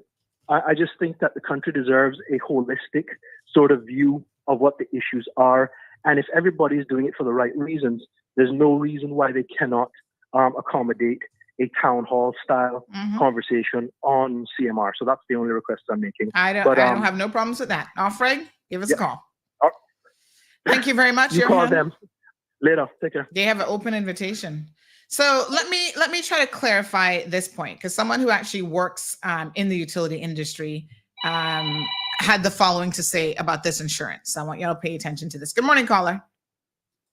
Hi, good morning again. I had to call in because I was listening to that gentleman talking about, that being CUC's polls and not us. We're the one that's receiving the benefit of it, right? Of course. And if he feels unhappy about that, then go off grid. That's it. You can go off grid. But to his point about insurance and how we shouldn't pay this and this and that and da da da da. A lot of people don't understand the insurance business. Yeah, people think it's dead money and it goes away. But when a hurricane hits Florida and devastates Florida, Cayman is spared, but yet still our insurance rates go up. What are you gonna say then? You're going to say then that, because it not affect us, that we shouldn't have to pay that. But that's the cost of business, because our insurance have to buy insurance from other insurance companies to spread the risk around the world. So, I don't understand what his point about, we shouldn't have to pay the hurricane. I agree with everything you said, Sandra. I just felt like I had to call in and comment on that. Thank you. I appreciate it. Very ignorant. I appreciate it. So let's put this in a little bit of context here. So just to confirm what's going on, this person who has worked for the industry before, they said if they got insurance for all the infrastructure, it'd be too costly and we would be paying monthly whether we were hit by a hurricane or not. So it's the fact that we pay when it happens or we pay after. So in other words, you're either going to pay this recovery fee before or after an event. So exactly. I think the approach that CUC has taken is that you will only pay it in the event that something happens. And then you have an idea of what your replacement value is going to be for your poles and whatever else, right? So the coverage has been available in the past. Let me just clarify this. There's no insurance provider who will offer that coverage in a hurricane zone. The coverage was available in the past, but premiums were astronomical. At one point, that was true. But we, again, sources at CUC, but if we had bought it at the cost of electricity service, would have gone up substantially, far greater than the Ivan surcharge. So to the caller, let me ask you the question then. Are you happy paying the Ivan surcharge or Hurricane Sandy surcharge, whatever hurricane you get after an event? Or would you rather have higher utility bills where you're hedging your bets and you're paying in the event that it happens and you're going to pay more? Because the cost of the insurance when it was available was way more than any Hurricane Ivan surcharge. This is the reality of, and this is important why we need to have these conversations. Now, here's the other thing. This is not unique to Cayman. Somebody just said to me, but Sandy, we were paying this exact same thing in Florida as well. When we got hit by Hurricane Irma, they had a hurricane recovery fee. These are industry standards. So this is what I'm trying to tell y'all is I'm no utility expert, but there are things that differentiate between a grocery store, a utility company, and so on. And we need to learn a little bit more about these differences so that we can have meaningful dialogue and conversations instead of these sound bites that some of y'all throwing out here for political votes or whatever that don't make no damn sense. So here's an article from November of last year. Thank you so much to our beautiful listeners. The Florida Municipal Electric Association, FPL, that's Florida Power and Light, customers to see lower storm costs. So again, after Florida Power and Light said the tab for restoring electricity after Hurricane Ian and Hurricane Nicole was lower than expected, state regulators on Thursday approved a proposal that would reduce the amount of storm costs passed along to the customers. So everybody in the industry does this. This is how it works. Why y'all castigating CUC as though CUC is doing something wrong? This is how it works. It's like, okay, we can't get insurance coverage. There was a time when we could get it, but it was astronomical. And if you wanted us to pass that on to the consumer, which it does get passed on in any event, right? It's going to be more expensive to have you pay for insurance that in the last 30 years, they've only done it with one catastrophic event, which was Hurricane Ivan. But you would rather pay that every single bill and make your bill go up even more for something for y'all to complain about even more? I'm just saying, have it make sense. So, Mr. Marlin, that don't make no sense what you're saying. I get that you're upset about it, but when we look at it from a logical perspective, you want to pay more money? And because we're not going to call it the Ivan hurricane recovery, that's going to make you feel better? Here's what happened with Florida. The Public Service Commission, which is, I guess, their equivalent of OFREG, unanimously approved the proposal, which FPL filed in September. And it will mean that from January through March, FPL customers will see a decrease in the part of their bill that goes for storm-related cost. Hear what this article says. Utilities have long been able to pass along costs linked to preparing for storms and restoring power. They typically seek at what is known as an interim approval that allows them to start collecting estimated costs before coming back later with an accounting of actual costs. The Public Service Commission in March approved a plan to allow FPL to collect interim costs related to Ian and Nicole, remaining costs from some previous storms, and money to replenish a storm reserve. So they actually have a storm reserve in place. And again, this is the industry. Go look at the state of Louisiana. So both Entergy Louisiana and the Louisiana Public Service Commission, again, trying to reduce the impact of storm recovery costs on customers by pursuing alternative methods of cost recovery. So they're doing the exact same thing, right? There's a storm restoration charge on your bill. And it says, how long is it going to be on my bill for? The storm restoration charge on your bill represents the money collected to pay for the financing of the storm costs and storm reserves. The monthly charge related to the 2020 hurricanes, the 2021 February winter storm, and a portion of Hurricane Ida costs were calculated and billed starting in June of 2022. The remaining Hurricane Ida costs were included in the monthly charge that started April 2026. Listen now, this is Louisiana. The restoration costs for Hurricane Gustav, Ike, Katrina, and Rita have ended. The charges for Hurricane Isaac are starting to be collected and will expire in 2026. So everybody's paying it who happens to be, and here, you know, I guess this is where we have to be thankful that we only have to contend with hurricanes and not hurricanes and winter storms as well. Because in the United States of America, they're paying for all of it, every single storm. Now, the only time we've ever seen a hurricane restoration fee was after Hurricane Ivan, which if you lived through it or you know anything about it, you know that Hurricane Ivan was, the 100-year storm like no other. And it was catastrophic what it did to this island. There was barely a light pole standing. Good morning, caller. Good morning, Arthur. How are you doing Not today? too bad, honey child. How are you? Yeah, you don't go ahead and get yourself frustrated now. No, listen, I can't be. I have a job to do, right? And that's trying to disseminate correct information. And it is difficult because some people are challenged, like they just want to spew out misinformation no matter what. I mean, I had to get used to that during COVID, and it is what it is, right? So I'm passionate about correct information. And if I'm ever wrong, I tell people, bring me the information. I stand to be corrected. Yeah. There's no problem with that. Yeah. But there are people out there who are just saying things because it sounds good. And that's how we kicked off this conversation, because trust me, I had no intentions. This wasn't on the schedule at all. I had no intentions to talk about CUC today. But when I saw all these comments, I'm like, why are people saying things which they have no understanding of, no real knowledge of, just because it sounds good, just because it's going to get them a few more social media likes and a little pat on the head? If we're going to have meaningful conversation, let's at least make sure the information that we're bringing to the table is accurate and not emotive. Yeah. I understand what the guy was saying, but he just got to accept that it's a legal ripoff, and we're getting screwed all how. I mean, that's just the nature of the beast, It's the nature of the industry all over the world, is what I'm saying. So why would that's CUC the be any nature of the different? beast.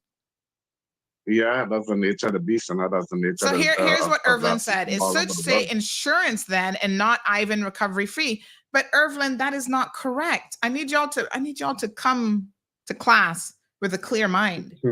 You're not paying for their insurance because they can't get insurance. So the only time that you've had to pay it was after catastrophic Ivan.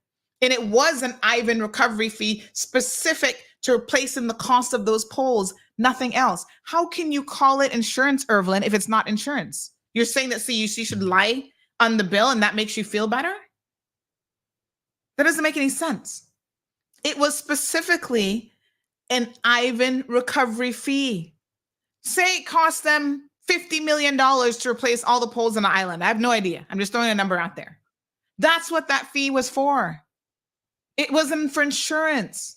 So stop confusing yourself. Somebody said, good Lord, I'm logging off. Why y'all so hot? Why you head so thick some mornings, folks? You can't call something what it's not. Lord Jesus. Along those lines of Morning, transparency and getting to the bottom of the matter, because the people seem to be going wrong in circles. And this who's in charge of OFRIC? The OFRIC has a board that is approved, I guess, by government people. You know, the elected officials put them on there again. Well, so it isn't one minister in particular that is in charge of that. Well, OFRIC falls under which minister? Is that Andre? I'll have to double check which minister it falls under. But it is a board like any other. You know, it's a whole government agency. It's a regulatory agency, and there is a board and all that kind of stuff. The board is like any other board is responsible for the overarching operations and mandates. But I guess that is also, it has to be in line with what the government of the day, what their mandate is. Yeah, and this is acceptable. I mean, it's been 5 years, and we've seen this ball coming, this ball coming from 5 years ago. This is unacceptable. So whoever dropped the ball on this one, whether it was between two governments or whatever, and they just keep on kicking the can down the road. This is a bad can that they're kicking down the road, because I don't know if they were just leaving it specifically to arrange things through DART. So just to answer your question, infrastructure minister J.E. Banks, who has taken over responsibility of OFRIC. So it falls under J.E. Banks. Okay, so he was in charge of that when he first went in there to government, right? So I mean, the ball is. To be honest, there's been so many changes with this latest hybrid government that I can't say if he was. I don't even know. Exactly, yeah, because that's probably part of the excuse too. But they should have, as a collective, used to be Chris Saunders. So I'm told it used to be Chris Saunders. Yeah, but as a collective government, they should have looked at this and made this a number one priority. But I think that they were trying to see what was gonna happen with the dump, so that they could have found some way to accommodate that, to work with CUC, so that they could have get the contract to DART, because it never the dump situation now never went through, and then that blow the whole plant, that blow everything apart. But this is unacceptable for a country for this to be happening. This is unacceptable. Boy, government just need to pick up now, just bite the bullet, pick up, buy a generator, don't charge the people for it, do it for free, and let the people get the benefit out of it, and just say well, okay, and give it to CUC and let them run it. And if they want to get a contract in the future, well, if that contract take the next 10 years to come up, well, does the people fall for voting in these people that don't want to do nothing about it, or they just got their own interest in it, whether they're shareholders or whatever, not to do anything about it, you know? Because this is unacceptable, man. This is a joke and a disgrace, you know? I mean, come on now, we got to draw the line. All right. No, and you know, hear no public statement coming out from nobody, and do expect to get one either. You know. Well, listen, election time is coming up, so maybe we might start hearing from them. You know how that go. That can be on the list. Thank you, caller. I appreciate it. All right. All right, Okay. honey chill. Speaking of which, I'm supposed to be poor Auntie need a new laptop for true. My laptop is on the brinks, but I'm supposed to be doing an article here shortly that I probably have to do myself. I don't think Renee can have a clue what's going on in Cayman politics, but we have some early birds coming out making their declarations for public office. And honey child, some of them not ready. They're not ready. Miss Renika, good morning. Says Sandy, you're doing an excellent job. Keep up the great work. Damien says the polls were not insured. They cannot be insured. Thank you, Miss Renika, by the way. Aliano says, oh, okay. To sum it up easy, it's like this CUC is screwing us, the government is screwing us, OVREG is screwing us, DART is screwing us, Foster's is screwing us, Flow and Digicel is screwing, hell, even the chicken is screwing us. Where is the reset button? Okay. What a hot mess. El Rey says storm restoration costs passed on to consumers is piracy. These companies should have insurance to pay for the restoration. El Rey, I know you heard me when I say that no insurance companies will cover it. That's why utility companies the world over, all over the world, have a restoration fee. I'm going to put the articles here for y'all to read it for yourself because clearly it's not sinking in. I'm not sure. I must not be doing a good job communicating today because if I say something 3, 4, 5 times and it's still not sinking in, it must be my fault. It must be my fault. I'm just saying. Okay. It has to be me that's getting it wrong. So FPL was seeking to recover $1.3 billion for incremental restoration costs from Hurricane Ian and Nicole. $1.3 billion. I'm going to try to get the figure for what CUC recovered, but I can tell you it wasn't that. Here's another one, utility restoration costs. This is, let me see which country this is now. This is O&M storm cost of $160 million. This person says, you can't dumb this down anymore, Sandy. WTF. Duke Energy, $177 million in storm recovery. Somebody says that the CUC amount was $90 million. Well, that's nothing compared to what these other people doing, honey chill. So here's one from WSJ. That's the Wall Street Journal. Utility bill rises as Americans pay off recovery, storm recovery. So this is an article that said consumers will be paying billions of dollars in fees as companies pass along extraordinary costs of energy and repairs. And they go on to say after powerful storms wreaked havoc in America's utility systems a couple years ago, in recent years, bills to recovery costs are coming due for customers. Oh, hold on 1 second. Oh, this wants me to sign in. I do actually subscribe to the Wall Street Journal, believe it or not. It's one of the ones that I subscribe to, honey chill, at cost of doing business. Yep. Utility, electric, and gas companies are increasingly turning to lower interest, ratepayer-based backed bonds to finance mounting investments to fix and bolster their systems or recover extraordinary energy costs following hurricanes, wildfires, and winter freezes. Wow, at least we only got the hurricanes. Customers are on the hook for repaying the loans, and payback period can stretch for as long as 30 years. Y'all paying attention? Now, I know y'all not going to go buy the Wall Street Journal, so hold on, honey child. Let me make sure y'all can read this with your own 2 little googly eyes so y'all don't say that Auntie Sandy is giving you any misinformation. Okay? Hold on. I'm going to do a screen share with you now because I want y'all to read it for yourselves. See the article right here, so? See what it says? These people are going to be paying it back for 30 years. And what happens when the next storm comes? Do they increase it? You better believe it.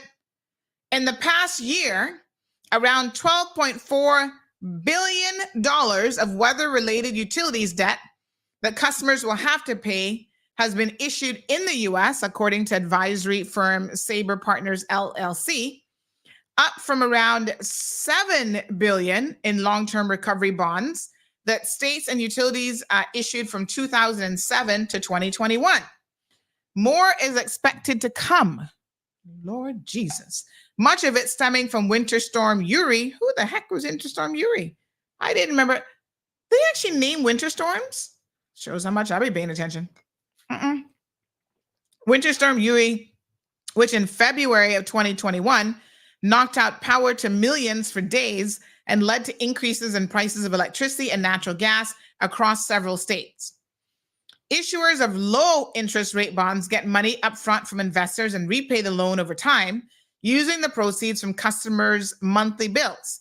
Such securitizations, if you're in the finance business now, you know all about this stuff, result in lower monthly costs for consumers than traditional financing mechanisms. Utilities issue the bonds, which are usually triple A, with the cash coming from a line item fee on customers' utility bill. Additional costs tacked on from securitizations can range from around 1 to nearly 13% of the average customer bill. Wow. Among bonds rated by Moody's Investor Service. My goodness, $13 billion. What a hot mess. I tell you, see, initial securitization charges as a percentage of average residential bill, and they've got a bunch of power companies here, Texas, Duke Energy, Florida, Long Island Power. They're paying a lot in California, yay. No, Long Island, New York, 12.6% of your bill, 9.2%. Where's Rayburn County? Louisiana, paying 8.6%.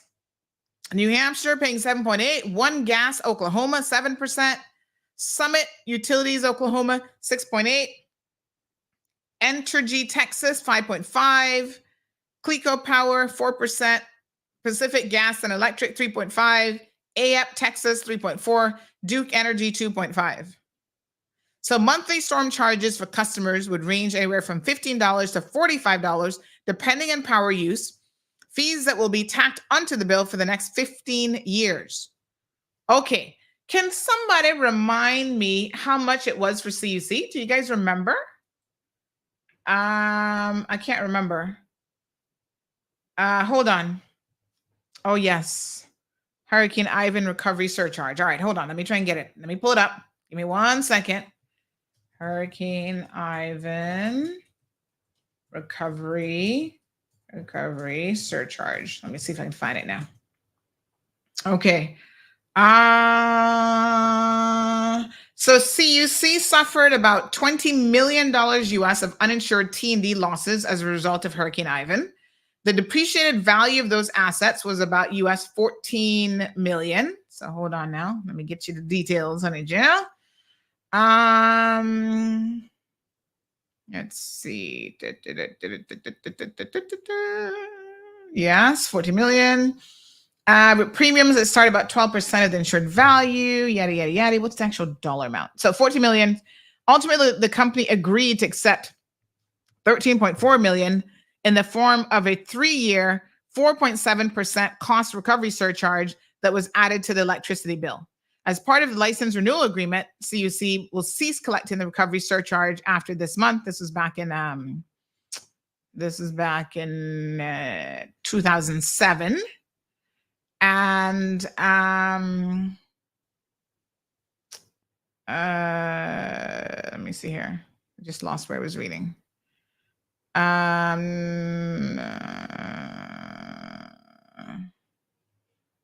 Okay. Okay. Sorry, I can't find where it was. But anyway, in terms of insurance, it does tell you some interesting information here.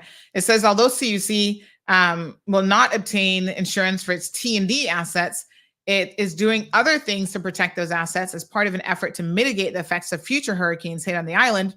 CUC is doing things like putting its substations indoors and building more concrete poles, said the company's corporate secretary at the time.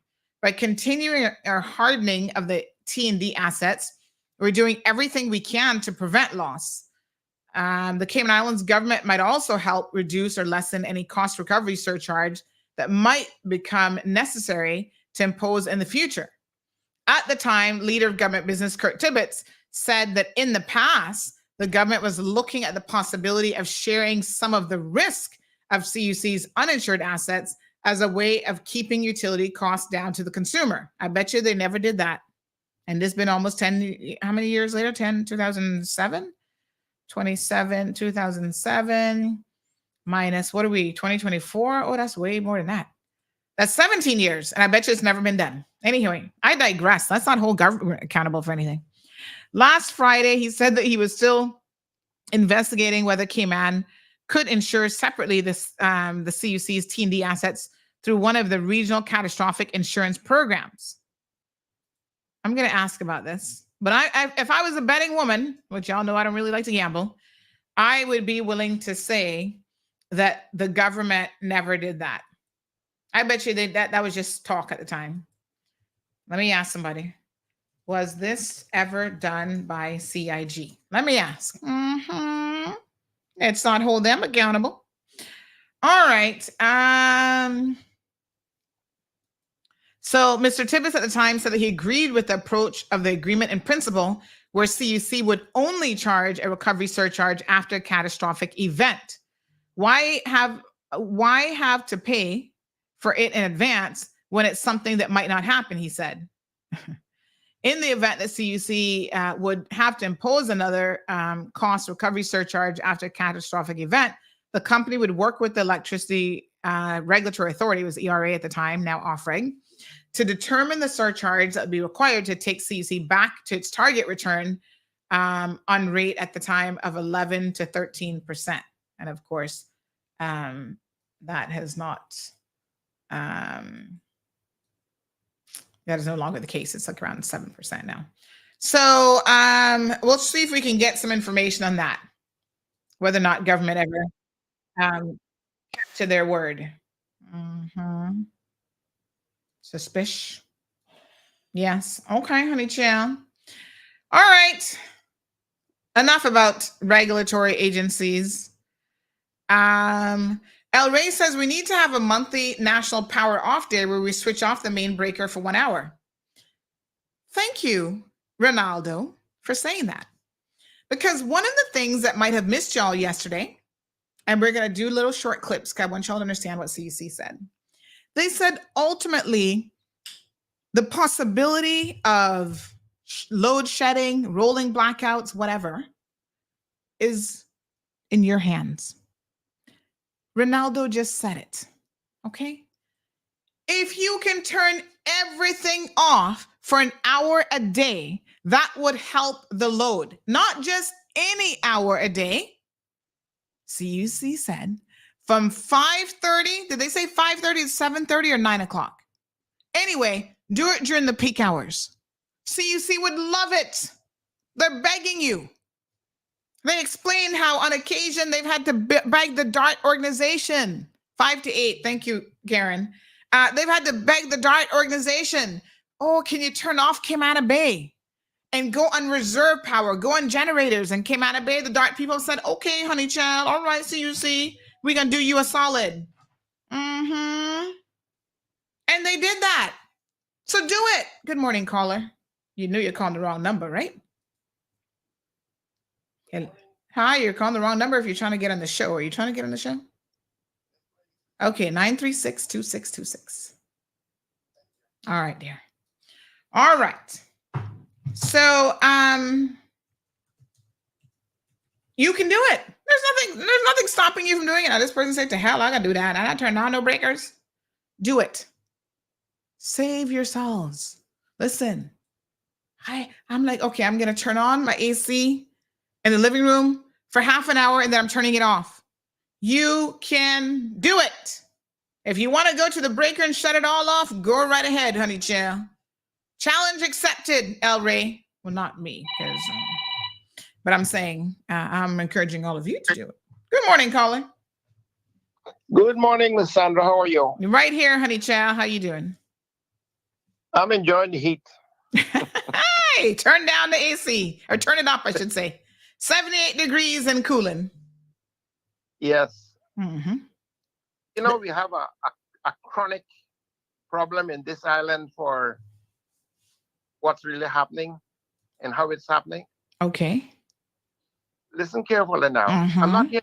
I'm not here to criticize. I'm only here to try to be helpful. Okay. Good. Now we'll take first. They're talking about global warming and why the reefs are dying is because of the heat. The very monkeys dying, child. They falling up the trees. Good. So we're planting artificial reefs, okay? Now listen carefully now. Let's see if we can get some sense of the nonsense. We hell bent to cut down every tree in this rock up in the island here, Cayman Island, the little rock.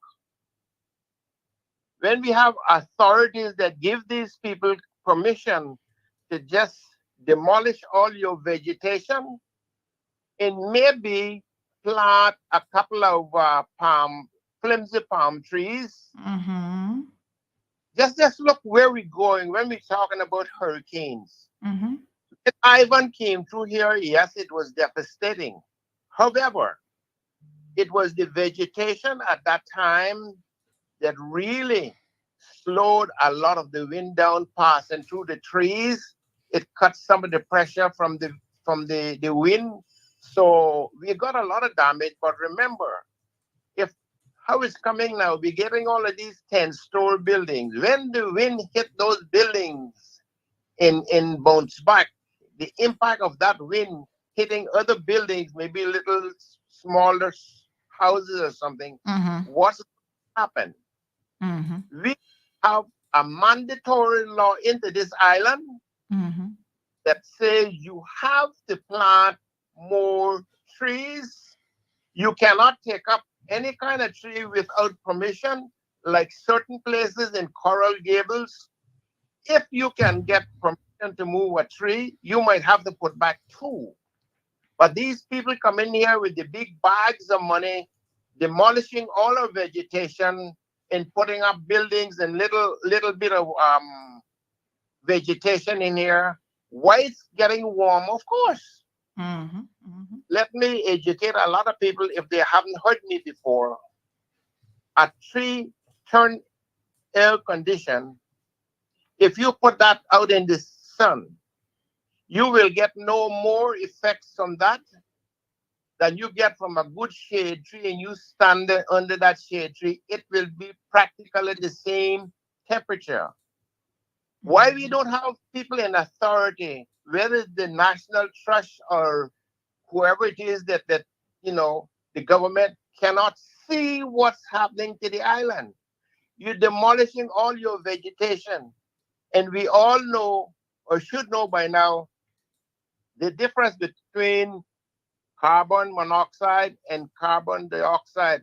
Who breathes in what and who breathes out what? Okay? We don't understand that the CUC is not the answer. Look at your vegetation. Your vegetation is really being perishing because we don't have a river. We don't have sufficient amount of water. And your vegetation is dying because what happened? We're not putting enough vegetation to draw the rains. It is really terrible to stand by and see. I mean, yesterday we got a little bit of rain. I saw some people in one of my community groups so excited. They're like, oh my God, are we going to get rain in West Bay? West Bay didn't get much. I got to tell you the truth. I think West Bay Road, parts of West Bay Road got some, but then it stopped at the 4-way stop. It wouldn't go into West Bay. What a mess. You are so correct. Yeah, but it's a very dry year. 10, 15 years ago, we used to get rain like a week at a time, nonstop. I remember as a little youngster, 2 and 3 weeks, what you call a set rain. Because we had vegetation that could draw the rain. Now we put up these monstrous buildings and think that air conditioning. Well, I don't even know about vegetation drawing in the rain. The earth wasn't as polluted. So, I mean, my gosh, so much has happened since then. Atmospheric pressures are completely different. I mean, my gosh, we're in a hot mess.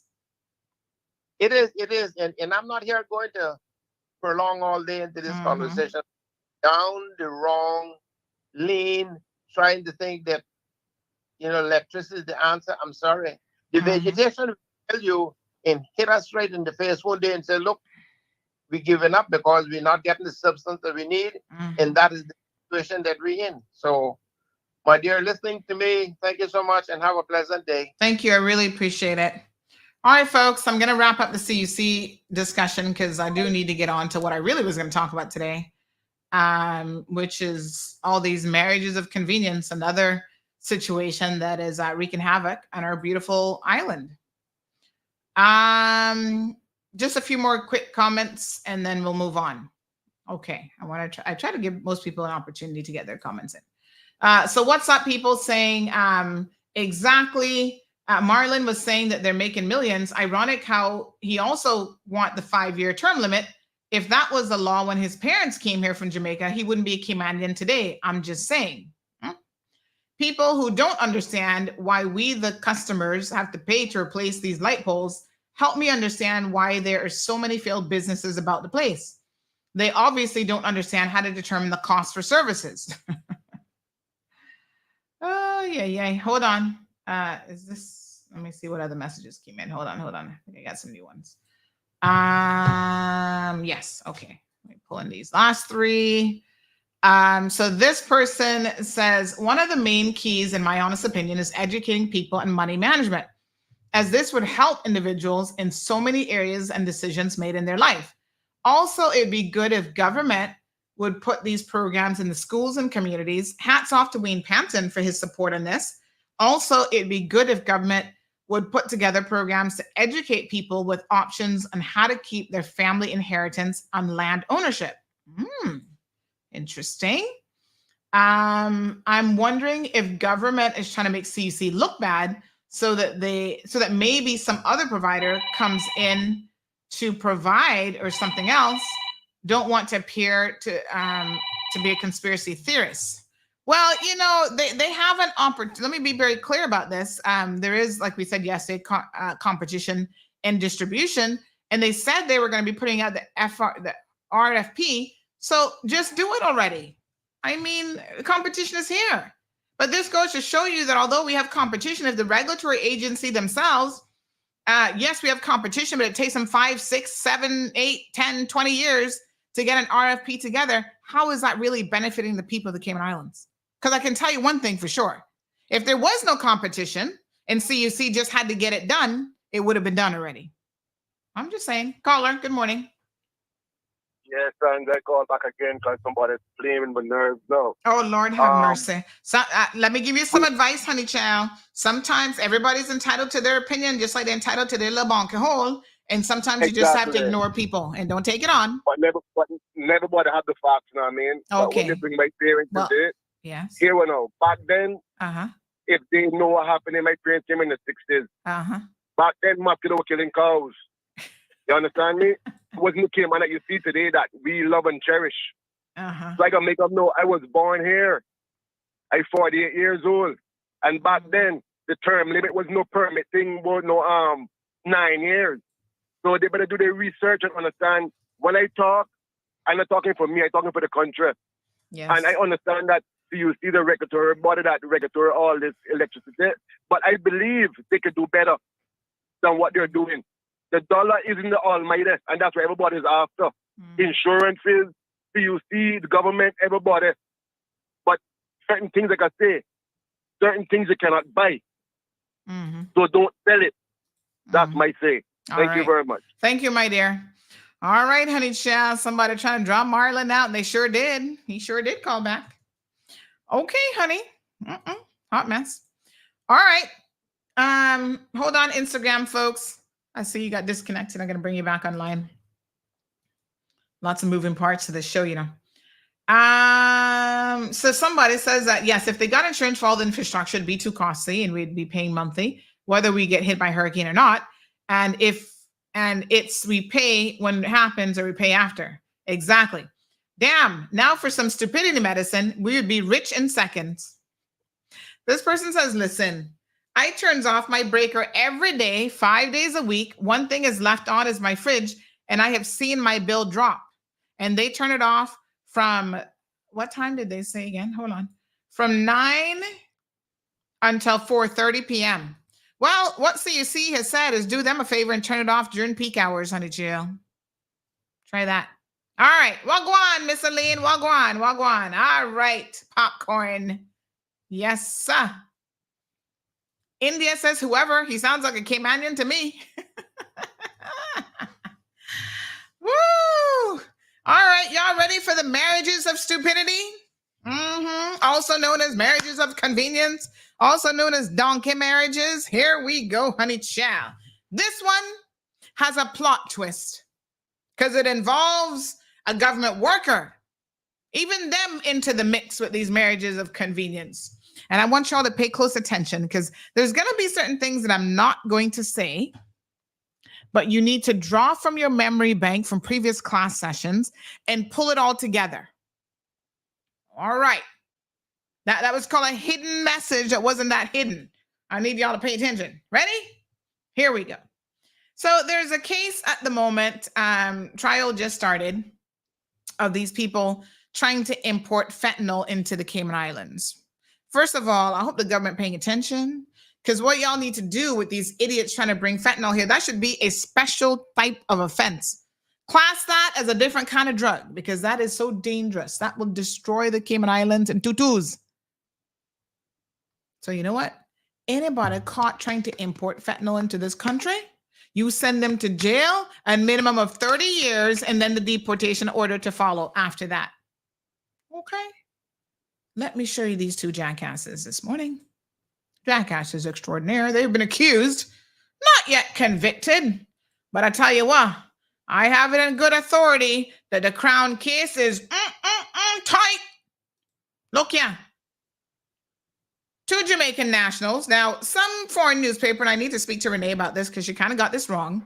She initially said that this woman, Renee Hamilton's a Caymanian. Yes, honey, she's not. Jamaican from Mobay. Next one, Dorman Salmon, him from Jamaica. Look at star. Boss Man, Corey Famous is his stage name. There you go. Okay, honey, Jill. So these two are alleged to have brought in fentanyl through FedEx. Oh, geez, I'm peace. Well, nobody did say that them was bright. But anywho, now what they're doing is the two of them blaming each other. So he pointing fingers at her and she pointing fingers at him. It wasn't me. It wasn't. Where's Shaggy? Shaggy, where your song there? Bust your move, Shaggy. Shaggy said it wasn't me. Caught me red-handed, but it wasn't me. You didn't see what I... No. Your eyes are fooling you. That wasn't me on the bathroom floor. What a hot mess.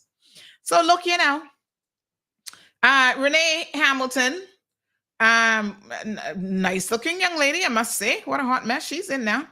And her boyfriend, Dorman Salmon, her baby daddy, are alleged to have imported 5.2 grams of fentanyl and over 3 pounds of ganja via FedEx and laundered $80,000. They're denying the allegations and have pointed fingers at each other.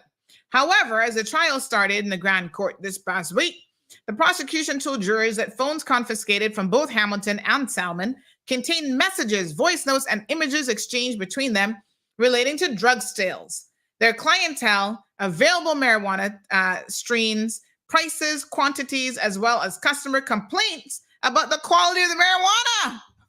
Oh my God. Y'all not easy. How dare you complain about the quality of that ganja? What in the hell you saying, ya? Yes, everything in the messages. They were running a proper business. I'm not so sure I like the quality of what you're trying to sell me.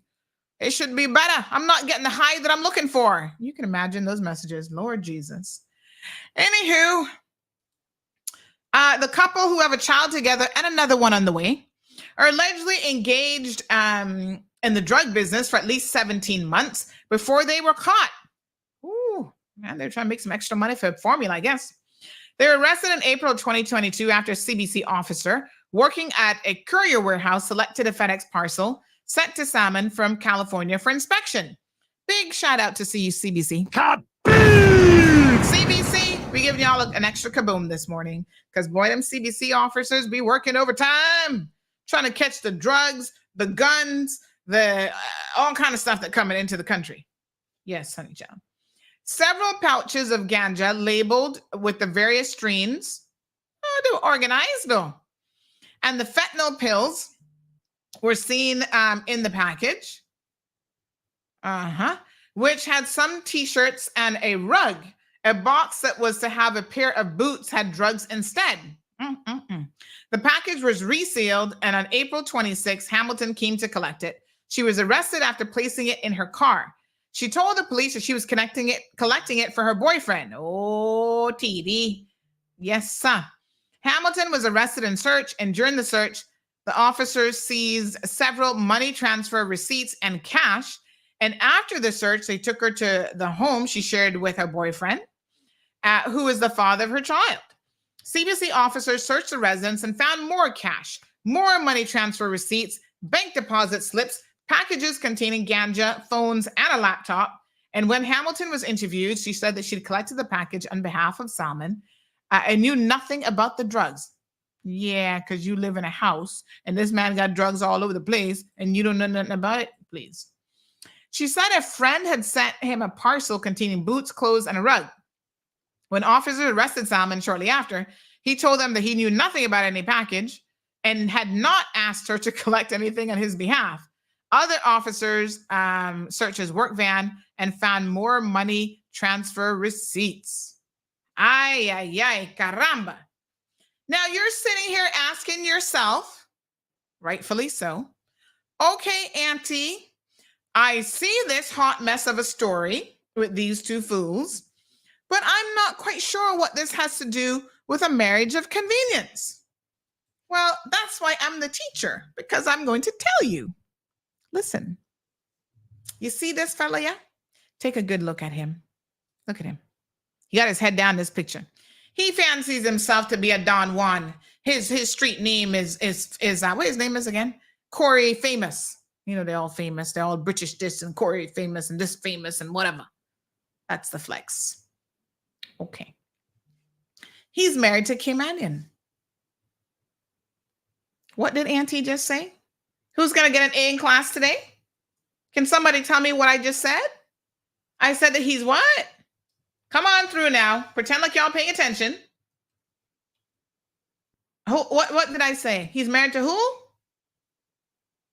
I said he is married to a Caymanian. And not just any Caymanian. She works for government. She happens to be the assistant to none other than Kenneth Bryan. Well, now, let me try to break it down a little bit more. Because I know y'all listening and you're like, your brain just took a little fart. Your brain went, burp. What? Sandy? Can you pump the brakes on that? Because I'm not quite sure I understood what you said. I'm telling you, he has a girlfriend, got a baby with her, another one on the way. She's pregnant again. Okay? He is here in this country because of a fool Caymanian. And when I say fool, let me say, yeah, she cute and all this kind of stuff. She got a little job now with government. Good for her. Okay? However, you know that this man is not in a relationship with you. Yes, Tamika McField. Same Tamika. You know that this man is not in a relationship with you. So explain to me how on earth you're allowing him to stay here, because this becomes the very definition of a marriage of convenience. How are you allowing this man, and you work for government, you work for a minister as his personal assistant. How are you making this man stay in Cayman, knowing that he is out in these streets, living in West Bay off Bolton Avenue with another woman, impregnating her? But you see, this is the problem with our people. For lack of common sense, forget knowledge, because we can't even get that far, your people will perish. And our people don't have one lick of common sense, most of them. We are part of the biggest problems in this country. We are creating the problems. You married this guy. Hear this one talking about, but wait what? Y'all paying attention? You married this man. Now, everybody say, but hold on, Sandy. He might have a right to step out on her because she gave him jacket. All right. Let's get to it. Because I know y'all not going to let me live that down. You're going to say, Sandy, if you're going to tell the story, you got to tell the whole thing. All right, yes. She got pregnant, told him the child was for him. Kaboom. Him and the sister said, we're suspicious about this. Go get a DNA test, the child not for him. Okay. So if the child isn't for him, do tell, why is he remaining in the Cayman Islands under his connection to child that not for him? Again, WORC. Pay attention, because y'all over there are completely lost. You give the man jacket. Now, some men don't care about these things. They got to stick with you no matter what. You give them jacket, they're going to be like, oh, I still love you. That's okay. We going to make it work. Hey, that's some different kind of love. And I'm like, hey, more power to you if that's what you're going to do. But what you're not going to do is you're not going to give a man jacket and he's going to, oh, that's not even my son? What the hell? Well, I'm leaving. And you go out there and you live with another woman and you live your best life, but you're using the poor child. Registered the child under your name and using the child, knowing full well the child not even for you. Just to be able to stay in the Cayman Islands? No, TD. My country worth more than that. You should know better. You should know better. And now he's out there getting caught up in all sorts of illegal activity, bringing fentanyl into this country with the ganja toting baby mama. And because of you, he's been allowed to stay here in this country. I'm just saying, y'all can pick some really horrible men to get married to. And then you have no control over them. God knows. That's not going to happen. They're out here running the streets doing whatever. Deportation order, please. India says Caymanian wife and Jamaican girlfriend. Woosa. Yes, my dear, one big bang bang. Evelyn says she gonna be sipping her tea. I hope y'all making it sink in. Yep. She's from Mobay. Evelyn is in shock. She can't believe it. He has PR from somebody. Yeah, from the son. He, and the marriage, which is not even a real relationship. So he's out there living her best life, and God knows Tamika definitely living her best life. I'm just saying. Johnny Doak in the house 345 says that's one salmon that doesn't want to be up the creek he finds himself in. What a hot mess. So I'm just wondering how is this going to work now? Like, I'm curious what is it that WRC would do in a situation like this? Because this is someone who is using and abusing the system. Let's be honest here. Everybody, apparently, all them Georgetowners, because, they love to talk. They are more than enough, more aware. She's not from Mobay. She's from Ochi. Oh, my apologies. I don't know the difference between Mobay and Ochi anyway. But thank you for correcting me. She's from Ochi. Where is he from? Kingston? All right, we're going to get it right now. My Jamaican link up people, them correcting me. So she's from Ochi. He's from where? Kingstonian? All right.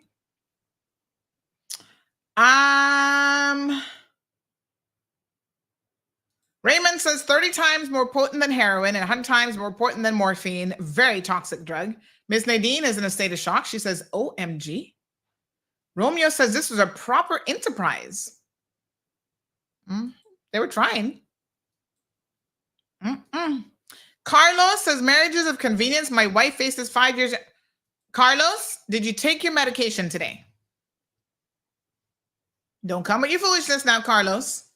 If you're sensible, this account, because you're creating one every week, will be allowed to stay. But don't come with your foolishness, because I know where you're going next with this conversation and which lovely Caymanian you're going to be harassing. Please control yourself. Okay? Otherwise, you're going to get the block button. Rasta John, says Evelyn. Woo, says Romeo. Worse if the money flowing. Assistant who? Kaboom.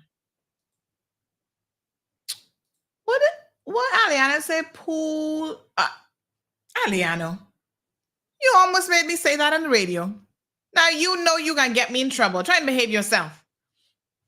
India says so the girlfriend and the baby going end up getting status through him because he got it through her? Yo, we need to change our dependency for real. Well, if he keeps it long enough, if WRC just sits there and lets him slide on through, I guess that's exactly what's going to happen.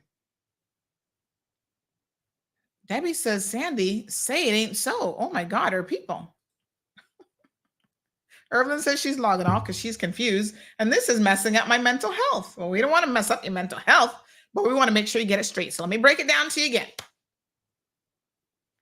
Corey Famous, that's his stage name, honey chill.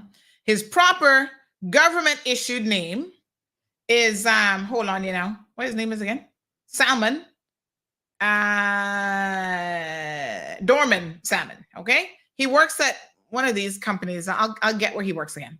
Him and Renee Hamilton, both Jamaican nationals. Renee's from Ochi. I don't know where Dorman's from, somewhere in Jamaica. The two of them have been together for years in a relationship. Okay, living their best life. Yes. He does not live at home. He's not, what the heck? Hold on here now. We got breaking news coming up. Oh my gosh. All right. Let me do the proper recap and then I can tell you all breaking news. Okay. So, yes. So the two of them are in a relationship. So the story goes that apparently beautiful and lovely Tamika, she's a pretty girl. You know them Mac Fields, honey child. They might be dark skinned. I'm a Mac Field myself. So we come from Black people. They might be Black folks, but they're pretty. I mean, the weave is on fleek. You know, she knows how to dress and carry herself and whatever. Okay. So she's married to this guy. She's still married to him. Except she's not with him. Now, I've told you all this before. You can't be married to someone for the purposes of WORC and them getting benefits as a Caymanian, spouse of a Caymanian. You cannot be married to them because when you get married and you fill out paperwork to get them RERC and get all these benefits, you have to submit an affidavit saying, we're in a relationship that is real. This is my man. This is my wife. I love this person. This is a harmonious relationship.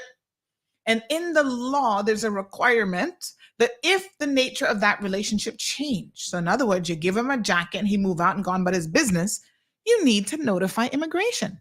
It's actually an offense not to do so. So Tamika, pay attention. He's from St. Elizabeth. He has 2 kids with the baby mama now. The baby done born already? I thought she was still pregnant. Okay. So, yes. Oh, please. Somebody said that they're hearing that they're back together. He can just do that till things cool down with these current charges. He can pretend like he back with Tamika. He not back with no Tamika. Try, please. You see how they want to claim that they're no longer together because they're pointing the finger at each other? Both y'all going to jail if you're found guilty. They're not going to help pointing the finger at each other. The DPP got you by the balls is what the talk on the street is. I'm just saying. Anywho, yes. So she's supposed to notify immigration that, listen, this relationship has mashed up. He gone out there living with woman down Bolton Avenue for years now. Got his own relationship. I'm seeing other people, whoever they may be. I will not be calling any names this morning about what the streets have been saying, but whoever, you know, she's free to see who she wants because she's not with the husband anymore, although they're not technically divorced. So, you know how it goes now. People don't wait for no divorce papers no more. You out this weekend before your foot good. Okay, put it this way. You pulling the suitcase out the front door, the next man coming in the back door, the next woman coming in the back door. That's how it works in this day and age. India says, is Kenneth Bryan aware of this? I don't know. I mean, I know I'm aware of it. And I'm not close to her or anything like that. But, you know, the street's been talking for a long time about this whole bangarang jacket business. And he's out there and blah, blah, blah. And everybody know he's still married to her. The matrimonial home is getting fixed up in Newlands with somebody money and all kind of stuff. And it didn't. Okay. So we have yet another example of a marriage of convenience. He's happy to be out there living his best famous life. Yeah. And Tamika's out there flossing too, living her best famous life. Everybody was happy. It was working out until these fools went and broke the law, trying to import fentanyl into this country. Through FedEx, no less. What a hot mess. I tell you, talking about they're bringing in shoes and a rug. You're bringing in a little bit more than shoes and a rug. How many people could that amount of fentanyl kill, by the way? How many grams was it? 5.2 grams. Let me see if we can figure that out. 5.2 grams of fentanyl. Fentanyl can kill how many people? Let's see. It only takes a 2 milligram dose, similar to 5 to 7 grains of salt, to kill you. Wow. For an average sized adult. So 2 milligrams. How much? Somebody do the math for me. 50 times stronger than heroin, 100 times stronger than morphine. So somebody do the math. 2 milligram dose can kill you. And you have 5.8 grams. Is that what I said? So how many people that would have killed? Wow. Oh my gosh. No, sir. So it says here that 42% of pills tested for fentanyl contained at least 2 milligrams of fentanyl, considered a potentially lethal dose. 1 kilogram of fentanyl has the potential to kill 500,000 people. So grams versus kilos. Let me see here now. 5.2 grams. That's not a whole lot. So that is 0.0052 kilos. What a hot mess. I don't know how many people that's killing. But anyway, it is considered a very deadly drug. And the last thing we need is for this fentanyl to get a hold of the community here, get in the hands of children and mothers and fathers and other people. Wow. Sad situation. India says, man, if it's too hard to survive in this island because of the cost of living and you turn to selling drugs, maybe just go home. At least you'd have some more support. Everton says, on my way, so I can find me a wife, so I can get hooked up and stay there. Don't bother with it, Everton. We got too many marriages of conveniences as it is. Johan is off topic. Don't DNA required before he or she can get PR? No, not if you're married. No, honey child. Because Monica, there's an assumption that when you have a child and you're married, in law, there's an assumption that that child is a product of the marriage. So, but we know enough people getting jackets still. Chinese getting back at the U.S. for the opium war, says Damien. Aliano says Irvelin, popcorn, nachos, Skittles, M&Ms, and sloshes. I need a brain freeze. Carlos saying to calm down. You calm down. You're not speaking no truth. You speaking, like I said, take your pill now. Pop that pill because, I'm just saying. What a hot mess. I know. Miss Aline says, I am shooka. What? Okay. It's sinking in now. Oh, Lizette says, check your messages on your phone if you have time. Yes, I'm going to check them now. Miss Esme says, on the Filipino marriage the other day, I understand that the marriage officer went and had it canceled. Do not think this was correct. Only the court can set aside a marriage, which is null and void. This should be looked into further. But it seems that everyone is satisfied in how it was done by the marriage officer. So let me clarify this for you, Miss Esme, because that's not really correct in terms of what happened. A marriage officer does not have any rights to cancel a marriage, as you've rightfully said. And that isn't what happened. What happened was the marriage officer reported it to the registrar, and they went through the process of having the marriage basically nullified. So whatever legal process that is, the registrar of records, they can do that. And that's what happened. It wasn't the marriage officer that did it. The marriage officer does not have such powers, as you rightfully said. Okay? So let me clarify what I understood. It was nullified by the marriage officer and struck off by the register. So I would go check the marriage law in terms of what powers are available. But once she became aware, because this is a very cut and dry situation. You can't get married in the Cayman Islands if you're already married to somebody else.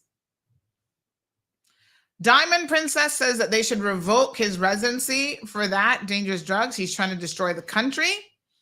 Everton says no, too much work to do all of that. Just ride the boat as is. Oh, Lord.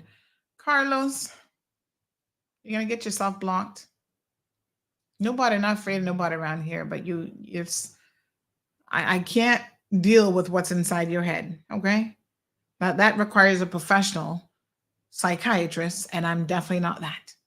So I'm just telling you, the best thing to do if you want to continue to enjoy the show is just to sit back and relax and probably have nothing to say about your fantasy world of being married to a movie star and of having a baby with her and all this kind of stuff.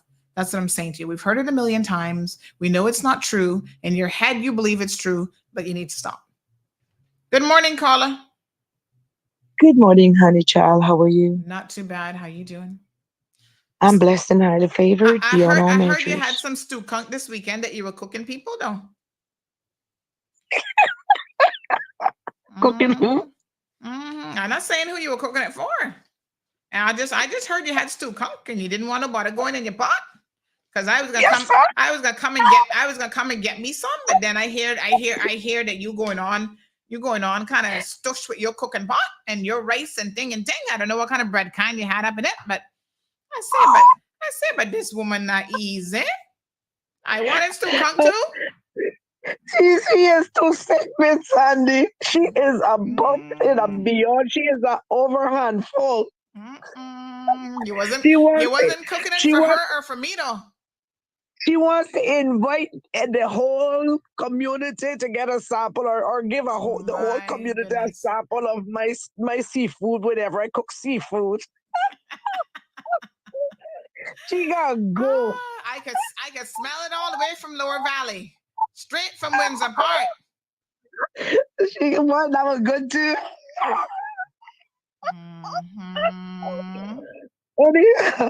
Anyway, my darling, regarding the marriage of convenience, as you know, I'm very active in our communities, and I have come across a lot. We have a lot of them. Jamaicans who are, and please bear in mind, I don't have anything against Jamaicans, because everywhere you go, you have good, you have the bad, and you have the ugly. Let me ask you a question. Weren't you married to one yourself? Yes, I was. You're still married to him, or you got rid of him? But honey child, we are divorced. Oh, thank God. That was probably another marriage of convenience for him. Yeah, honey child. Anyhow, my darling, I noticed, I've been noticing a lot and reporting a lot to the police, and we can't seems to be getting anywhere or any headways. We have a lot of these Jamaicans who are married to Caymanians all day long, all night long, out in our communities selling drugs. They don't hit a honest work to make no way, form, shape, how to make a living. Only selling drugs. Families are not seeing them. They are 24/7 in our communities selling drugs. Take a drive out by Marley's Jerk and see how many of them out there that are married to Caymanians, and that's the only way a means of living. You understand, is out there, and that is all day long, Sandy. Why are they allowed to be on this island? And another thing, they have been convicted over and over. And if they're being convicted for the same repeated offense, why aren't they deporting them? Why are they keeping them here to continue? Because I saw the police went and did a raid. They were successful. I read the papers that the police did a raid, and the police saw the actions themselves, and they did a raid, and they were successful. And but 2-3 days, they're right back in the same spot, continuing the same activities. You understand? So you have and this is not the only spot. I'm not just targeting. You have one down in Rock Hall or two down in Rock Hall. There's a property down on DS Lane that whoever the owner of that property is need to clear out that complete property, because it is used to house drugs and people to use drugs on that property. You understand? But I think a lot more can be done. Revoke status if needs to be. Deport who needs to be deported, because then obviously that is evidence that they are here, just married to be here to do their dirty works and to sell their drugs. And under no circumstances it should be permitted. Yes, ma'am. Thank you very much. That's what divorce court is for, honey child. Get rid of them, no matter where they're from. Yes, my dear. Exactly. I needed to had mentioned, I wanted to come, being it was free mic today. And I wanted to also speak about 2 issues that happened. Well, we're still talking about marriages of convenience, though. So if it's not on that topic, let's save it for another day. All right. Well, it's not on that topic. Okay, it's actually something else that is. Let's leave it there for now. Okay, cool. All right, my dear. Thanks very much. And next time I'll be expecting my invitation. All right, honey child. Goodbye. I got some more in the fridge. I have some more. Oh, you're stocking up, are you? When they'll season open up, you gotta fill your fridge, you gotta fill your freezer, you gotta fill everything that can hold. So all I need to do is find the plantain then. All right. Plantain and breadfruit. All right. Good. All right, darling. Okay, darling. All right, good. All right. So he works for Advance. Is that Advance Automotive? He sell more toilet bowl, face basin, and faucet than A.L. Thompson's. What do you mean he sell more toilet bowl, face basin? What does that mean exactly? That's another side hustle? I'm confused. I am so TD, think he coming out of jail? You coming out of jail today? Yes, Mom. I'm off today. I got a little bit of time off with you. Okay. Look here, marriage and convenience, Sandy. I don't know if you agree with it. It might be an unpopular decision because, I believe that marriages should be only for, let's just say, committed Christians and people that attend church that are well known in the community, because really and truly, as we can see, there's a bunch of criminals that are getting married to Caymania is evident. And the more that we can ignore it and not understand the fact that you should be married in a church, because it's a kind of like a religious thing, right? And I know business, it shouldn't be a business, although we know it is a business, but that's where the convenience come in. But we know it's a business, so we're not going to intervene. It's like what you would call it when the lawyers tell you that you can't intervene in this because it'll be a conflict of interest. All right, you don't think that was going on? Okay. It only makes sense. You should get a marriage counselor or something like that before you get married, right? I mean, it should be.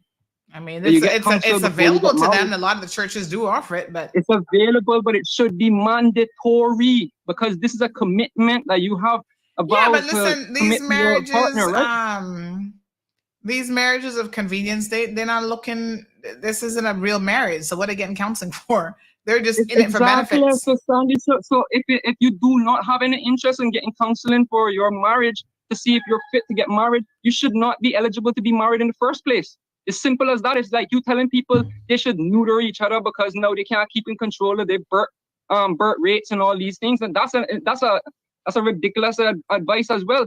So if you think about it, if you hear people suggesting those type of things, I'm suggesting that there should be a marriage counseling as a mandatory thing if you're going to get married in the Cayman Islands. And I say in the Cayman Islands because we're not like the rest of the world. Yeah. It's simple, Sandy. You get married by a marriage officer. Is that person a Christian or is he an atheist? Which one? Say that again. You got married to... you get a marriage officer. A marriage officer should have some sense of understanding with the holy purpose of being married, right? Because you don't just get married to say I need to collect a land in the island. I need to get married to a Caymanian in order for me to do that, right? Yeah. Or is that how it is? Or is that how it is because we know that that's what's going on? Yeah. I mean, are we willing to talk about it or not? But you see, a lot of us are silent. Okay. Well, we are talking about it. So yes. Okay. Yeah, well, we need to bring up the real issues. The real issues is that they need marriage counseling on this island. If you want to be married, we need to know who you are as a community. If you're a part of it, engage with the church, that where they can say, yeah, you know that they're good people, you know. But if you don't know who the hell these people are, you know, the only one thing that to think of, marriage and convenience. When you see them doing crimes like this, especially, you know. Imagine what these other people doing bigger business than this, real estate and all that stuff. Come on, no. Let's think about it. Let's talk about it. Okay. Okay. All right.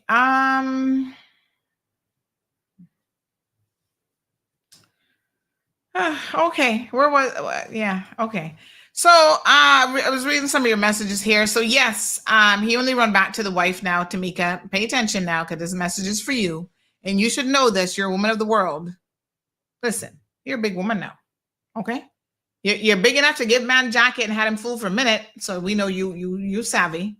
Let's be very, very clear. He's only around your frock tail now because he's scared of going to jail, and he thinks that you are going to be able to help him out with that situation. He's going to jail. Yes, he will go to jail. Him and her. The baby not come yet. She's still pregnant, by the way. He can go out there and have 2 children with another woman, none with you. You have no real ties to him. You need to just inform WRC. Tell him you forgot to tell them that he's been living this separate and happy life without you for years. Good morning, caller. Good morning, Candy. Hi. I'd like to speak to you off air, and it's urgent. Can you tell me how I could do that, please? After 10:30. I'm going to call you on the dot of that, okay? Okay. Thank you, ma'am. All right. I mean, I wouldn't call exactly on the dot. We're a little bit on Cayman time, you know. All right. Plenty of them using the church a lot, says Dominique. Olive says, welcome back, my general. Alejandro, one boss. Neelis says facts. Counseling should be mandatory if there's a lot of people not be eligible to marriage.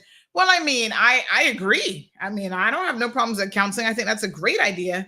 But like I'm saying, they're not getting married for real. So they're not going to be interested in counseling. Like people who are interested in counseling are people like, okay, this is it. One and done. We're going to get married once. We're going to have to make it work. Fight through thick or thin. Life or what a marriage vow say? Health or, oh God, what does it say? Health or wellness? No. Oh Lord, what do you say? Through thick or thin? No, that's not a marriage vows. Hold on. I can't remember. I take the beloved, blah, blah, blah, blah, blah. For this day forward, yes, for better, for worse, richer or poorer, and in sickness and in health, to love and to cherish until death do us part.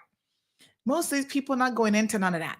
They're not taking you for the better or the worse, the richer or the poor. They're like, this is just an arrangement. This is just so I can get to stay in Cayman. And then I'm going to be living my best life out in these streets. I'm going to be fornicating with whoever, having all kind of relationships and doing whatever I want. They want their freedom. They want their cake and they want to be able to eat it as well. Ms. Janet said she's looking for 1-bedroom apartment for her son. His budget is $1,000 a month. Damien says all marriages to be PR and status applications should be advertised online on a government website with pictures, and people can contact if or against it, and it should be investigated. I mean, they still do, but I guess you have to know that they put up the bans, but Nobody goes to check wedding bands. And you still have a right, I suppose, to object to marriage. And if you know someone is getting married and something is shady, then you need to notify the authorities. Now, let me be very, very clear. It is entirely possible that Tamika and this young man got married for all the right reasons. You know, she was young. Maybe she thought she was in love with him, whatever. Okay. But once the relationship breaks down, and this is where you got to know what the law says. I mean, you're Caymanian, Tamika. You're Macfield. Your dad is a Caymanian, and you have to know what the law says. Once the marriage has broken down irretrievably, what's the term? Irretrievably, whatever. In other words, they're not getting back together, right? You have an obligation. Once he moves out, he get upset, like you said. You know, he thought this baby was for him. The sister had her suspicions. She said, bro, that baby not yours. You better go and get your little test done. He's like, okay, TD, you my sister, you know, you look it up for me. Then, you know, once he leaves the relationship, you have to notify WORC. So I'm not going to presume to say the initial stage of this relationship might have been, you know, they might have been there for each other. I don't know. But what I'm telling you is the fact that he has since moved on. He lives with another woman. He has 2 children, second one on the way with her. That is a tight relationship, despite what he's now claiming. Because, of course, now he's like, oh, no, you know, I got to go back to Tamika because this guy looked kind of bad. He's only doing that because he's in hot water. He don't want you, Tamika. He's still in the down low, lying to the woman. He still wants that baby that's on the way, that's coming. He's committed to her. He's still going there on weekends and whatever he can sneak out of the house. So that's his real love. That's his real relationship. So all I'm saying is that being the case, you needed to notify WORC that this relationship has been broken down. And then WORC would take care of snatching them papers for him and from him, and he would have to go back on a work permit. That's how it works. Aliana says, he not lie. I feel there needs to be a level of qualifications to marry and a limit placed on how many times one can marry. Cayman is too small. Oh God, now you're going off the rails, Aliana. You can't tell people that they can't be Elizabeth Taylor and marry a bunch of people. The only thing the law can tell you is you better get a divorce, and you know the law has certain parameters. Cayman needs to build a wall because WRC obviously not working, says Debbie. Oh my God, that's actually funny. That is a little bit funny. The wall not working though. I can tell you what, it's not working for America, so I don't know about that part. Let me see here now. Hold on, let me check my messages. I got to check more than one phone with the messages. So let me see here now. And we'll send some of these recommendations to WRC in case they care to pay attention. This person said she's not leaving him. Tamika's an idiot. And they left long time ago. Her son is 13, so that's been years. Oh, so he not been with her from what? Alejandro, you're kind of pushing your limits now, considering you're supposed to be banned from the show. I wouldn't call him more than once if I were you. I'm just saying. We will be declining that call. I kind of let you squeeze in a little call here and there because I'm a softie, but don't push your limit now because you're supposed to be banned from the show. I'm just saying. Thank you guys for those of you who remember the marriage vows. Gabby says, I took my vows seriously. Yes, sir. Aliano says childbearing needs some regulation too. Too many out there shooting out babies like it's fun and games. 3 different fathers and multiple baby mothers. Irreparable. Is that irreparable? Yes, can't be repaired. Johnny says people like the little white chapel that facilitates marriages as an alternative to churches may provide an easy avenue for marriages of convenience. Marriage is business at the end of the day. Well, apparently it's definitely business to some people, more of a business than normal. I'm just saying. Debbie, I want to grab your comment and send that to WRC so that they can pay attention. All right, let me see here now. All right.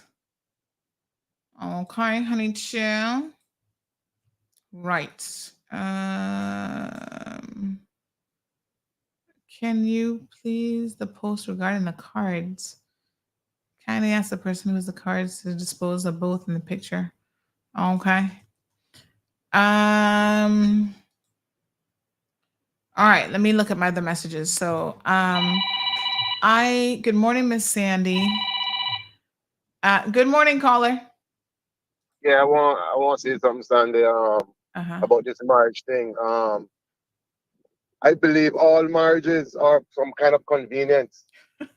So I think you need to find a different word for these I call them marriages of stupidity. Well, that too. Well, we need to call it that. But all marriages are some kind of convenience. Every last one. Every last one. So we need to find a better word to call it when these guys break the vows, you know. And we have to remember that we can't counsel every person that get married here, because a lot of the marriages that happen here, they don't stay here. People come here just to get married. It's the Cayman Islands. Let me try to define what I think the whole issue is with marriages of convenience, right? It becomes a marriage of convenience when there really is no element of commitment, love, or anything. It's just about being able to remain in the Cayman Islands. But isn't there a body of people or a sector of the government that goes around and check on these marriages? Well, that's like they do in America. Well, that's supposed to be WRC. Now, the marriage officers have a legal. They've actually empowered them a bit more, and they have certain requirements now where they're supposed to be verifying and checking certain things. But you know what I've heard marriage officers say to me? Sandy, we don't have access to, for example, if somebody's work permit is about to expire in a couple months, that might be a good sign that this is probably a marriage of convenience, because that's a motivating factor, right? So they don't have access to any of that information to verify if that's the case. The applicants, the so-called people getting married, they fill out a questionnaire, and they can lie in the questionnaire and say whatever they want, and there's no way to verify it. So although WORC and the government is putting a certain responsibility on the marriage officers to ask certain types of questions to them, for them to then raise the red flag, is this a marriage of convenience? Because their application form is relying on the honesty of these people. Now, let me be very clear. If you are willing to enter into a marriage of convenience, then you're not an honest person. So when you fill out a form, you're not going to be honest on that form either. It should be, but as they say, Sandy, when the mat's not matching, I don't think WRC is working. So something is wrong with them too, you know. So we need to fix the problems. Oh, the word is irreconcilable. Thank you, Eddie. Yes. I couldn't remember. Yes. Yeah, but we need solutions to all these problems. I mean, and there are solutions out there, but nobody wants to touch them, because basically, if you have marriage of convenience and you have a body of people who's supposed to check around this, which is supposed to be work, and they aren't doing the job, give the job to somebody else. Thank you, my dear. Something is wrong. Yes, appreciate it very, very much. All right. Somebody says, from a Jamaican start a conversation off asking if you're married or Caymanian, run in the opposite direction. That's a red flag. Is that how y'all start your conversations? Oosa. What a mess.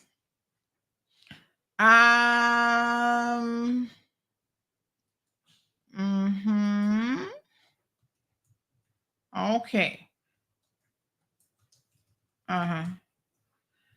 All right, let me see here now. What somebody said about somebody's Filipino wife. He was married to Filipino?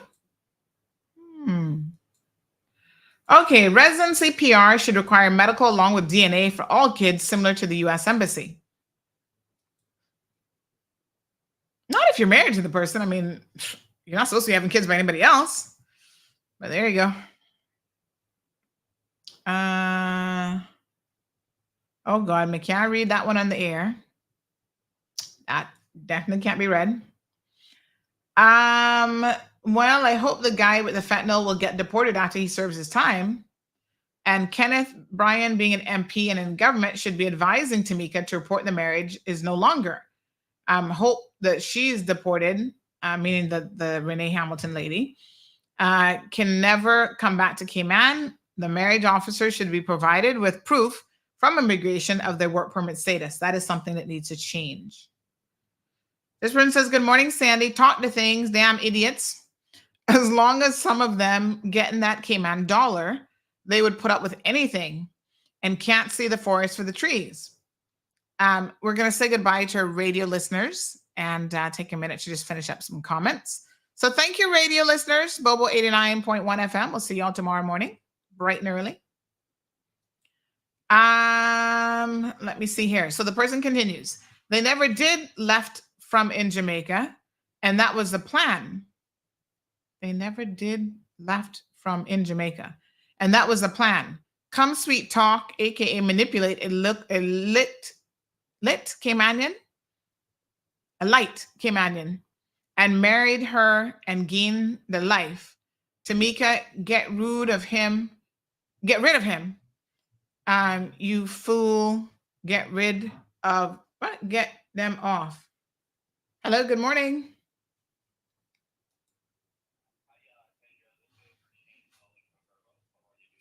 Not too bad. I'm about to just wrap up a talk show, so can you give me a call back? Sure. Yeah, sure. Okay, thanks. You're welcome. Bye-bye. That was an overseas call, so I was trying to see. So this person says, talking about marriage, my friend is a guy who got married to a Honduran woman while his girlfriend gone to Cuba and rollover. Okay. The Honduran rollover, it ends early next year, and she's paying this guy $1,000 per month for 15 months. You do the math. Oh. Now, that's a marriage of convenience. That's a perfect example. And that happens all the time. So, yep. Maybe Tamika is in it too because she loves money. But Lord God, I guess that she can do, and he, Jamaican, do the other lady. They might be swingers. Just saying, because we have some sick people in the world. Okay.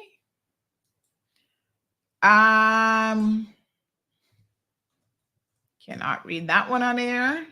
We'll be skipping that one. This one said, but wait. She got pregnant for another man while she's married to? Kevin Edward. Yeah, that's a real baby daddy. Doesn't he work FedEx or something? There's a FedEx connection everywhere. She got married for the FedEx driver, I think. He wasn't supposed to read that one about his parents. Oh, well, he'll be fine. You wasn't supposed to read that. Oh, y'all got to tell me if I'm not supposed to read something. Tamika, question mark. Let me see now. Oh, my goodness. Okay. Good morning, Miss Sandy. Have a great day. Thank you. You too. Okay. I think I'm caught up on the show messages.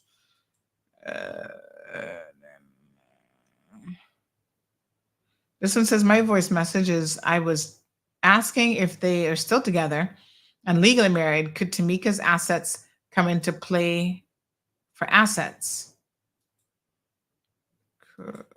What kind of assets? Tamika better be careful, because this criminal coming around you to try and help himself, you might find that you're putting yourself in more of a predicament than anything else. So I would be very, very careful if I were you.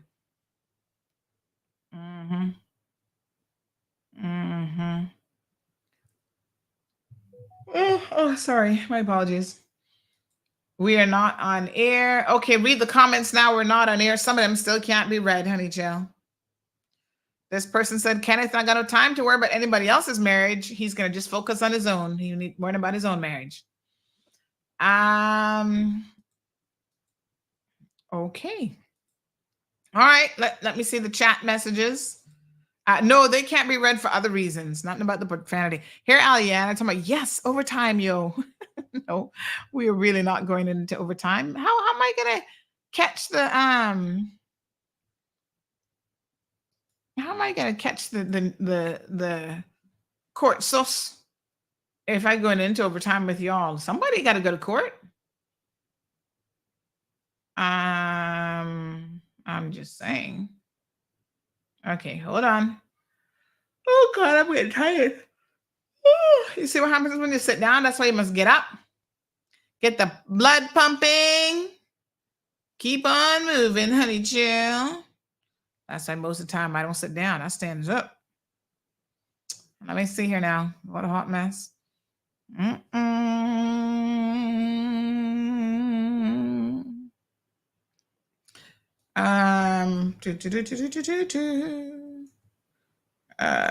Okay. All right. Okay, so let me see now. Hold on. One second. Strong Built says, what Kenneth have to do with that? That's her life. I mean, yeah. I mean, okay. PR can be revoked. Absolutely. Cassius says human rights has resulted in the jettisoning of human responsibility. And in the Cayman context, that spells disaster. Neela says, no, Sandy, I don't know about all officers, but my officer required more than filling out a form. We had to provide all documents, including passport, status, and permit form, and divorce decree if it applies.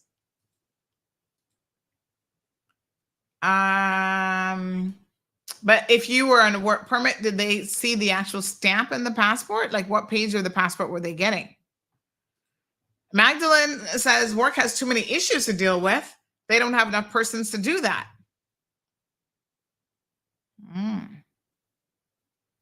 Johnny says articles of our human rights conventions also provide for rights to be used nefariously, i.e. the right to family life. Hence, deportation goes out the window when a Caymanian child is involved. But it ain't his child. You see, this is what I'm telling you. This is where the scam is on the system. He could argue a right to family life if it was his child, but he knows it's not his child. So you can't be claiming a child that's not yours just because it's not going to get you to be able to stay here. He ain't got no right to family life because he not got a family. Well, he does have a family with a Jamaican lady, and they both have an option of going overseas, going back home. So my God, at what point does this right to family life foolishness stop? You can't be claiming families that don't belong to you. I'm just saying. It's 76 degrees and I'm cold. I'm turning off the AC. Save on that CUC. Oh, what's the breaking news? Oh my God, I totally forgot. So yes, thank you. 2 people just messaged. What the break? So I have it on good authority. Of course, we have to verify this, so take it with a grain of salt. But my sources have said a gun was found on the Georgetown school bus for John Gray. Check it out, honey child. So we will have to message the Popo and said, Popo, we heard that a gun was found on the John Gray school bus. Can you verify this? Sometimes they take their time responding, but anyhow, we'll get to the bottom of it. Shaka Zulu says, Auntie Sandy, you have to convince the courts to stream the court sessions. # get with the times. My dear honey child, I've said it to them once. I've said it a million times. And I'm going to send this right now to them yet again. Because I'll be trying. But they live in the 18th century. This is the 21st century. They live in the 18th century. Like, they bad. They're trying to get better under the new Chief Justice. We have hope. Everton says over time, look like marriage is like this excited to get married and enjoy the sex. And once it's not enjoyable anymore, keep it moving on to the next. What? # get with the times. Neela says you need to send the first page of the approve letter from WRC of the permit. Well, it was marriage officers who said that they can't verify a lot of what's being told to them on that form. So I don't know. Irvlin says a baby gives them 100% points automatically for PR. Except it ain't yours. So you can't be claiming something that's not yours. the marriage officer is more responsible, right? I'm not so sure that that's really their job, but okay. Oh, God, Carlos. I'm going to have to block you, son. Sorry. Your delusional ways just got you blocked again. I know we blocked several of your accounts already. Carlos has some mental health issues, and I think he's put them all on display. This is no secret, but he has a obsession with one of our own Caymanian actresses, Miss Geely, and it's unfortunate because he fixates on her, claiming that he married to her, and that they have a baby together. And he stalked her for years. And that's why when he was asking about whether or not he can come back to Cayman the other day, because I think there actually is a warrant out for his arrest in this jurisdiction for some of the stuff that he's done to her over the years. Dude, if you're schizophrenic or whatever's going on in your head, seek a professional, get some medication, and go deal with it. But you can't keep coming on this show with your foolishness, okay? Sorry, but not sorry.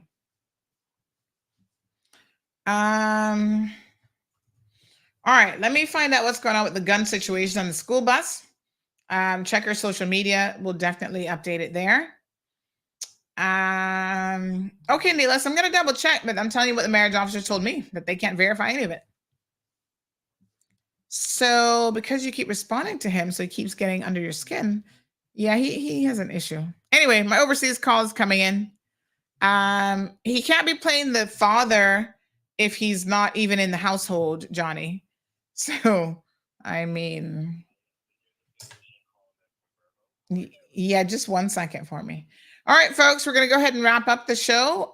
You guys have a good day, and we'll see you back here tomorrow for a Friday edition. And until then, oops, what on earth is this? Oh gosh, what have I just done? I don't know what that is. Uh-oh. Something I clicked on. Oh, there we go. All right, we'll be back for the Friday edition tomorrow. So until then, you guys have a fantastic day. Thank you for tuning in to another episode of The Cold Hard Truth on Bobo 89.1 FM. Cayman's #1 talk show is live weekdays from 7:30 a.m. Never miss an episode again. Watch anytime on CMR's Facebook and YouTube channels for the latest show episodes. Don't forget to follow us online on our social media channels. And visit CaymanMarlRoad.com for all the latest news and community happenings.